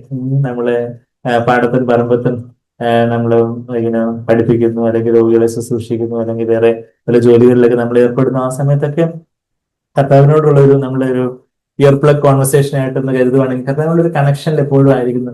എപ്പോഴെങ്കിലും എന്തെങ്കിലും ഒരു വീഴ്ച, ഒരു തെറ്റായിട്ടുള്ള ഒരു ചിന്തയോ, അശുദ്ധമായിട്ടുള്ള ഒരു ചിന്തയോ, അല്ലെങ്കിൽ കോപിക്കുന്ന ഒരു ചിന്തയോ, ആകുല ചിന്തകളോ, അങ്ങനെ എന്തെങ്കിലും നമ്മുടെ മനസ്സാക്ഷി മലിനപ്പെടുന്ന എന്തെങ്കിലും കാര്യങ്ങൾ വരുമ്പോൾ പെട്ടെന്ന് തന്നെ കർത്താവ് മനസ്സാകുകയോ, കർത്താവെ അങ്ങോട്ടുള്ള ആ ഒരു സ്നേഹത്തിന്റെ ആ കൂട്ടായ്മയിൽ നിന്ന് എന്നെ വേർപെടുത്തുന്ന കാര്യമാണല്ലോ എന്റെ ഹൃദയത്തിലേക്ക് വന്നേ.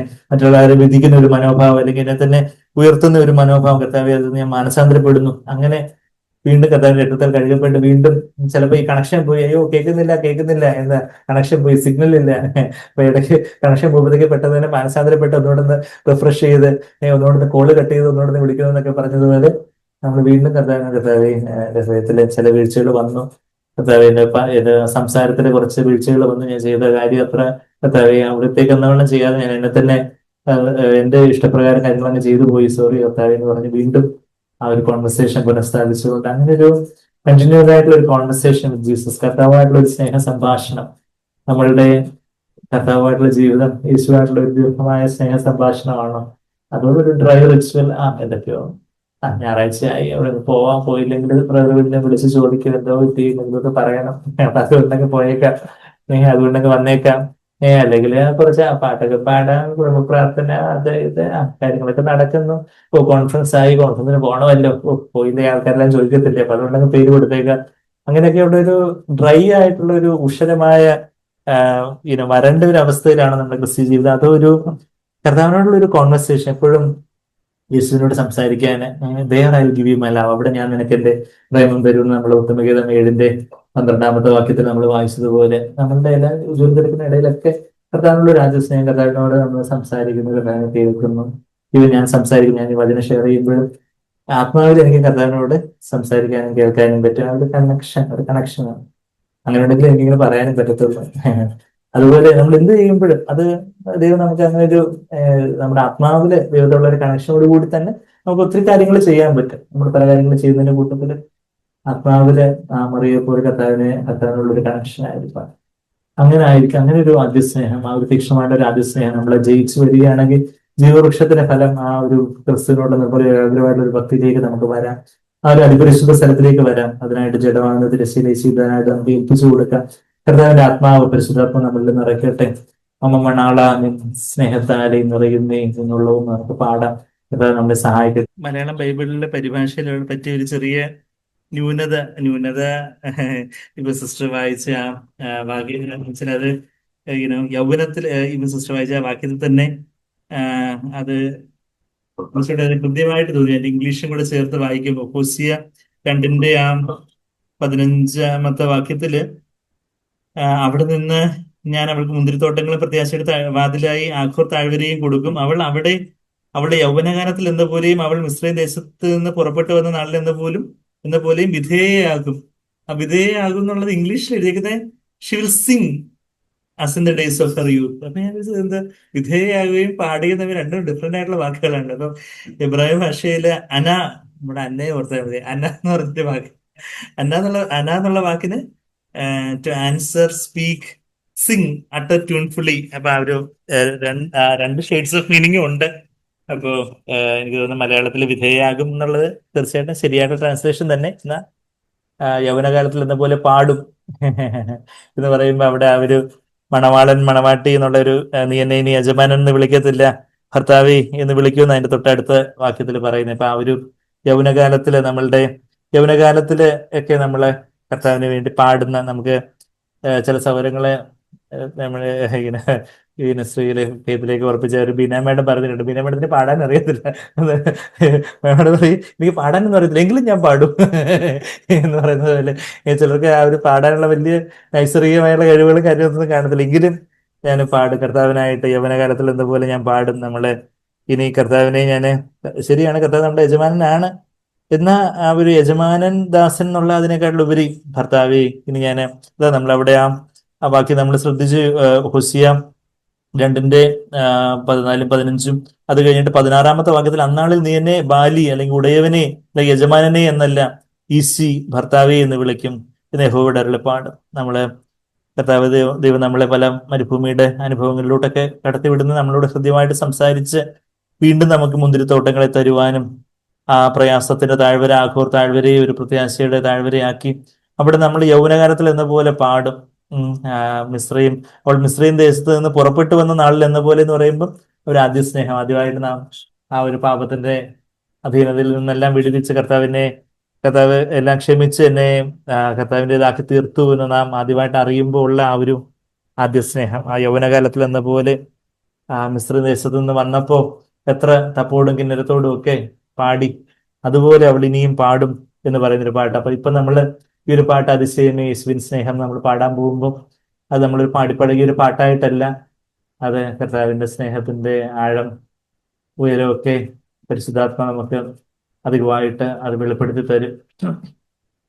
മമ മണാള നിൻ സ്നേഹത്താൽ നിറയുന്നേ എന്നുള്ള നേരം എന്ന് പറയുമ്പോൾ പരിശുദ്ധാത്മാവ് തീർച്ചയായിട്ടും കർത്താവിന്റെ സ്നേഹം നമ്മളെ നിറയ്ക്കും. നമ്മൾ പറഞ്ഞുകൊണ്ടിരുന്നത് പോലെ കർത്താവിനോടുള്ള ഒരു സ്നേഹ സംസർഗം, ഒരു സ്നേഹ സംഭാഷണം എപ്പോഴും ആ ഒരു കർത്താവിനോട് ഒരു കണക്ഷനിലായിരിക്കാൻ ഇടയ്ക്കിടയ്ക്കെങ്കിലും പറ്റുന്നതുപോലെ കർത്താവ് ഓർപ്പിക്കുന്ന പോലെ ആ ഒരു കർത്താവെ യേശുവേ എന്ന് വിളിക്കാനും, കർത്താവെ അവിടത്തേക്ക് എന്താ എന്നോട് പറയാനുള്ള എന്തെങ്കിലും അങ്ങനെ വേദനിപ്പിക്കുന്ന എന്തെങ്കിലും കാര്യങ്ങൾ എന്തെങ്കിലും ഉണ്ടെങ്കിൽ പറയണേ എന്നുള്ള ആ ഒരു ദാഹത്തോടെ കർത്താവിനോട് നമ്മളുടെ ആത്മാവില് കർത്താവിലേക്ക് നോക്കുമ്പോൾ അവിടുന്ന് തന്നെ സ്നേഹത്തോടെ നമ്മളോട് ഇടപെടുന്ന വിധങ്ങൾ, കർത്താവിന്റെ ശബ്ദം കേൾക്കുന്നത് നമുക്കൊരു നിത്യ സ്വഭാവമായിട്ട് തീരുന്നൊരു സമയം. ആ ഒരു മമ്മ മണാള നിൻ സ്നേഹത്താലേ നിറയുന്നേ എന്നുള്ളതെന്ന് നമുക്ക് ആത്മാർത്ഥമായിട്ട് ആ ഒരു പാടിക്കൊണ്ട് അത് നമ്മുടെ ഹൃദയത്തിൽ കർത്താവിന്റെ സ്നേഹം നിറയാൻ തക്കവണ്ണം ഉള്ള ഒരു സമർപ്പണത്തോടെ കർത്താവിനെ നോക്കി നമുക്ക് പാടാം. അതിശയമേ യേശുവിൻ സ്നേഹം, ആനന്ദമേ ആയതിൻ ധ്യാനം, ആഴമുയരം നീളം വീതി, ആഴമുയരം നീളം വീതി, നമുക്ക് ഗ്രഹിക്കാം ഈ ഭൂവിൽ ആർക്കു ഗ്രഹിക്കാം. മമ മണാള നിൻ സ്നേഹത്താലേ, മമ മണാള നിൻ സ്നേഹത്താലേ നിറയുന്നേ ഉള്ളമിന്നേരം, നിറയുന്നേ ഉള്ളമിന്നേരം. മറന്നു സ്വർഗ സുഖമഖിലവും നീ അലഞ്ഞ എന്നെ മാർവിലണയ്ക്കാൻ, അങ്ങു സ്വർഗ സുഖമഖിലവും നീ അലഞ്ഞ എന്നെ മാർവിലണയ്ക്കാൻ.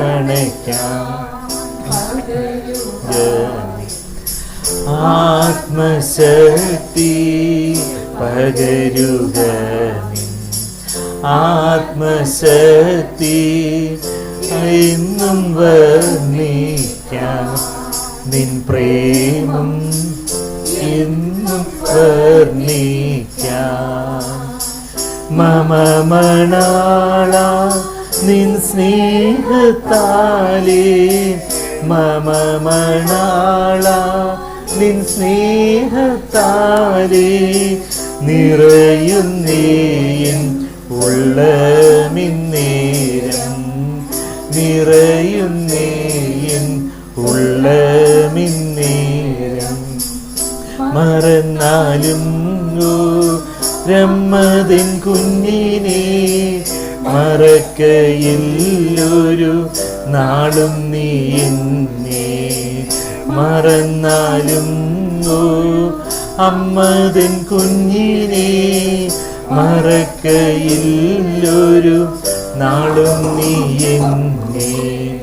വഹിച്ചല്ലോ നിൻ ഉള്ളം കയ്യിൽ, വഹിച്ചല്ലോ ഉള്ളം കയ്യിൽ, വാക്കുമാറാത്ത മഹേശ, വാക്കുമാറാത്ത.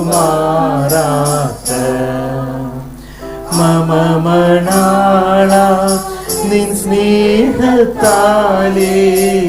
മമ മണാള നിൻ സ്നേഹത്താലേ നിറയുന്നേ ഉള്ളമിന്നേരം, നിറയുന്നേ ഉള്ളമിന്നേരം. കാത്തു കൃപയിൽ കാലം മുഴുവൻ നീ കൈവിടാതിന്നെ കൺമണി പോലെ കണത്തു കൃപയിൽ കാലം മുഴുവൻ നീ കൈവിടാതിന്നെ കൺമണി പോലെ കലങ്ങിയുള്ള നീറും നേരം കലങ്ങിയുള്ള നീറും നേരം അരികിൽ വന്നേകി ആശ്വാസം അരികിൽ വന്നേകി മമ മണാള നിൻ സ്നേഹത്താലേ മമ മണാള നിൻ സ്നേഹത്താലേ നിറയുന്നേൻ ഉള്ളമിന്നേരം നിറയുന്നേൻ ഉള്ളമിന്നേരം ഏതുമില്ല ഏകുവാനിഹത്തിൽ ഇഴമേൽ വച്ച സ്നേഹത്തെയോർത്താൻ ഏതുമില്ല ഏകുവാനിഹത്തിൽ ഇഴമേൽ വച്ച സ്നേഹത്തെയോർത്താൻ ഏകുന്നു സ്തുതി സ്തോത്രവും ഞാൻ ഏകുന്നു സ്തുതി സ്തോത്രവും ഞാൻ ഏറ്റുകൊള്ളുക നീ മൽപ്രിയ ഏറ്റുകൊള്ളുക നീ മമ മണാള നിൻ സ്നേഹത്താലേ മമ മണാള നിൻ സ്നേഹത്താലേ നിറയുന്നേൻ ഉള്ളമിന്നേരം നിറയുന്നേൻ ഉള്ളമിന്നേരം. അതെ കർത്താവേ, അവിടുത്തെ സ്നേഹത്താലെ ഞങ്ങളുടെ ഉള്ളം നിറഞ്ഞു കവിയട്ടെ. അത് നിറഞ്ഞു കവിഞ്ഞ് അത് യഹൂദിയിലും ശമരിയയിലും മാത്രമല്ല കർത്താവേ, അത് യെരൂശലേമിലും യഹൂദിയിലും ശമരിയയിലും മാത്രമല്ല, ലോകത്തിന്റെ അപ്പത്തോളം ആ സ്നേഹം നിറഞ്ഞു കവിയട്ടെ. നിങ്ങളുടെ കുടുംബത്തിൽ ആദ്യം നിറഞ്ഞു കവിയട്ടെ കർത്താവേ. നിങ്ങളുടെ ഭാര്യയോട്, ഭർത്താവിനോട്, കുഞ്ഞുങ്ങളോട്, അപ്പനമ്മമാരോട്, ഞങ്ങളുടെ അയൽവക്കക്കാരോട്, ഞങ്ങളുടെ സുഹൃത്തുക്കളോട്, ഞങ്ങളുടെ കർത്താവ് ബന്ധുക്കളോട്, ഞങ്ങൾ കണ്ടുമുട്ടുന്നവരോടെല്ലാം ആ സ്നേഹം നിറഞ്ഞു കവിയട്ടെ കർത്താവേ. അവിടുത്തെ ഉള്ള ഒരു സ്നേഹം അത് ഇടിച്ചെടുത്ത് ഇടിച്ചെടുത്ത ആ തെളിവുള്ള ഉരുവെണ്ണ, ആ ബുദ്ധിയുള്ള കന്യകമാരെ കരുതിയ സ്നേഹം പല പല പല കർത്താവെ മരുഭൂമിയിലേക്ക് ഞങ്ങളെ നയിച്ച് കർത്താവെ ഞങ്ങളെ കർത്താവെ നയത്തോട് ഞങ്ങളോട് സ്നേഹത്തോട് പെരുമാറുന്ന അവിടുത്തെ ആ സ്നേഹം കർത്താവെ, ആ മരുഭൂമിയുടെ അനുഭവങ്ങളിലൂടെ എല്ലാം കർത്താവെ ഞങ്ങളോട് സ്നേഹത്തോട് പെരുമാറുമ്പോൾ ഞങ്ങളുടെ ആ ജഡമാകുന്ന തിരശ്ശീലയെ ഇടിച്ചെടുത്ത് പിടിഞ്ഞ് കർത്താവെ ആ തെളിവുള്ള ഒരുവണ്ണ വരുവോളം അത് തെളിവാകുവാൻ തക്കവണ്ണം പാത്രത്തിൽ നിന്ന് പാത്രത്തിലേക്ക് പകർന്ന് അതിന്റെ മട്ടെല്ലാം പോയി, ജഡത്തിന്റെ മട്ടെല്ലാം പോയി, അത് തെളിവുള്ള ഒരുവണ്ണ അകത്തു നിറയും ഞങ്ങളെ പല പല പാത്രങ്ങളിലേക്ക് പകർന്നുകൊണ്ടിരിക്കുന്ന അവിടുത്തെ കരങ്ങൾക്കായിട്ട് ഞങ്ങൾ നീ സ്തുതിക്കുന്നു. അതെ കർത്താവെ, ഏറ്റവും തെളിവുള്ള ഒരുവണ്ണയായിട്ട് നിറഞ്ഞു കവിയുന്ന എണ്ണപാത്രങ്ങളായിട്ട് അവിടുത്തെ വരവിനാളില് ഏറ്റവും ഒരുക്കമുള്ള കാന്തയായിട്ട് കാണപ്പെടുവാൻ ഞങ്ങൾ ഓരോരുത്തരും കർത്താവെ, ഞങ്ങൾ ഇന്നിവിടെ ആയിരിക്കുന്ന ഓരോരുത്തരും, ഞങ്ങളെ കേൾക്കുന്ന ഓരോരുത്തരും ആയിത്തീരണമേ. ഞാൻ നിന്നെ അറിയുന്നില്ല എന്ന് കർത്താവെ ബുദ്ധിയില്ലാത്ത കന്യകമാരോട് കർത്താവ് പറഞ്ഞതുപോലെ അന്ന് ആ ശബ്ദം കേൾക്കുവാൻ കർത്താവയുടെ ആവൃത്തി അങ്ങേ അറിയുന്നവരായിട്ട്, നോസ്കോ അടുത്തിൽ അങ്ങേ അറിയുന്നവരായിട്ട്, ആ ഭാര്യാഭർത്തൃബന്ധത്തിൽ കർത്താവെ ആദാമവയെ അറിഞ്ഞു, എബ്രാസാറെ അറിഞ്ഞു എന്ന് പറഞ്ഞതുപോലെ കർത്താവെ ഞങ്ങൾക്ക് ഞങ്ങളുടെ ആത്മമണവാളിനെ ആത്മാവിലൊന്ന് അയച്ചു എന്നറിയണം കർത്താവെ. അവിടുത്തെ സ്നേഹത്താലെ ഞങ്ങളെ നിറയ്ക്കണമേ. അവിടുത്തെ ഉള്ള ഒരു തീക്ഷണമായ സ്നേഹത്താലെ അഗ്നി ഞങ്ങളിൽ പടരണമേ എന്ന് പ്രാർത്ഥിക്കുന്നു കർത്താവെ. വലിയ വെള്ളച്ചാട്ടമായിട്ട് ആ സ്നേഹം ഞങ്ങളൊന്ന് നിറയുന്ന ഞങ്ങളെ കർത്താവെ ഞങ്ങളെ നനയ്ക്കുമാറാകട്ടെ, ഞങ്ങളെ നിമജ്ജനം ചെയ്യട്ടെ കർത്താവെ, ബാപ്റ്റൈസ് ചെയ്യട്ടെ, സ്നാനം കഴിപ്പിക്കട്ടെ. നീന്തിയിട്ടല്ലാതെ കിടപ്പാൻ കഴിയാത്ത വലിയൊരു സ്നേഹത്തിന്റെ നിറഞ്ഞ കവിയൽ ആ നീ കർത്താവെ തീക്ഷ്ണമായിട്ടുള്ള അവിടുത്തെ ഉള്ള ഒരു സ്നേഹത്താൽ കത്തി എരിയട്ടെ. ബാക്കി കർത്താവെ, കർത്താവെ ലോകത്തിന്റെ ബാക്കി എന്തെല്ലാം കൊടുക്കാമെന്ന് പറഞ്ഞാലും ഈ സ്നേഹത്തിന് മുമ്പാകെ കർത്താവെ അതൊന്നുമില്ലാതായി പോകും. വലിയ നദികളെയും വറ്റിച്ചു കളയുന്ന സ്നേഹത്തിന് ആ വിജ്വലനം. അതെ കർത്താവെ, ആ ഒട്ടും ചെയ്ത എട്ടിന്റെ അഞ്ചിൽ ഞങ്ങൾ വായിക്കുന്നത് പോലെയുള്ള ആ ഒരു ക്ലെയിം ഓഫ് ലോ, അത് ഞങ്ങളെ ഒന്ന് ദഹിപ്പിക്കട്ടെ. ആ ഒരു തീക്ഷ്ണതയോടെയുള്ള ഒരു സ്നേഹം. അതെ കർത്താവെ, ആ അതിവിശുദ്ധ സ്ഥലത്തേക്ക് വന്ന് അവിടുത്തെ ഒരു ATM ആയിട്ട് ഓൾവേസ് തിങ്കിങ് ഓഫ് മീ, എന്നെ എപ്പോഴും എന്നെ കുറിച്ച് ചിന്തിക്കുന്ന ആ ഒരു പ്രാണപ്രിയൻ, അവൈലബിൾ ടോട്ടലി ഫോർ മീ, എനിക്കായിട്ട് എപ്പോഴും പൂർണ്ണ സമയവും എനിക്കായിട്ട് കാതോർക്കുന്ന എൻ്റെ പ്രിയൻ. എൻ്റെ ഒരു നോട്ടം മതി കർത്താവിന്റെ ഹൃദയം എടുത്ത് കൂടുവാൻ. കർത്താവ് ഇത്രയധികം എന്നെ കാണുവാനായിട്ട്, എന്നെ ചേർപ്പാനായിട്ട് വിമ്പുന്ന എൻ്റെ ആത്മമണവാളൻ, ഇതിലൊരു കുറവും കാണാതെ altogether beautiful, there is no blemish in me. ഏറ്റവും സൗന്ദര്യമുള്ളവൾ, സർവാംഗ സുന്ദരിയും, എനിക്ക് യാതൊരു ഗുണവുമില്ല, കുറവുമില്ല എന്ന് എനിക്ക് ലഭ്യമായിരിക്കുന്ന തേജസ്സിന്റെ പൂർണ്ണതയിൽ നേടാൻ തന്നെ ആ നീതി എനിക്ക് അണിഞ്ഞ് ആ മണവാട്ടി വസ്ത്രവും എന്നെ ധരിപ്പിച്ച എൻ്റെ ആത്മപ്രിയൻ കർത്താവേ, നന്ദി കർത്താവേ. ഇത്ര വലിയൊരു സ്നേഹം അനുഭവിക്കാൻ ഞങ്ങൾ എന്തുള്ളൂ. ആ കർത്താവേ, ബാക്കി എത്രയോ പെൺകുട്ടികളുണ്ടായിരുന്നു ആ എസ്തേറിനെ തിരഞ്ഞെടുക്കാൻ മാത്രം, അവൾ എന്തുള്ളൂ. അതുപോലെ കർത്താവേ, ബാക്കി എത്രയോ പേരുണ്ടായിരുന്നു, പിന്നെ അവിടെ തിരഞ്ഞെടുത്തുവല്ലോ. സ്വർഗത്തിലെ രാജകുമാരൻ വന്ന് ഈ പിച്ചപാത്രമായിട്ടിരിക്കുന്ന ഈ ഒരു വിളി തിരഞ്ഞെടുത്തുവല്ലോ. ഒരു കിണമിന്റെ ഏതോ നാഥായിരുന്നു അവളെ. നന്ദി കർത്താവേ, നന്ദി. അത്രയേറെ സ്നേഹിപ്പാൻ ഞങ്ങൾക്ക് അങ്ങനെ എന്തുള്ളൂ കർത്താവേ. ഞങ്ങളങ്ങനെ സ്തുതിക്കുന്നു, ഞങ്ങളങ്ങനെ വാഴ്ത്തുന്നു. നന്ദി യേശുവേ, നന്ദി. കർത്താവിന്റെ സ്നേഹത്തെ നമുക്ക് എല്ലാവർക്കും, കർത്താവിനെ സ്നേഹത്തെ നമുക്ക് ഉറക്കെ കർത്താവിനെ നന്ദി പറഞ്ഞ കർത്താവിനെ നമുക്ക് സ്തുതിക്കാൻ നന്ദി പറയാം. നന്ദി കർത്താവ്. ഹല്ലേലൂയ, ഹല്ലേലൂയ. Thank you Father, thank you Jesus, thank you Lord.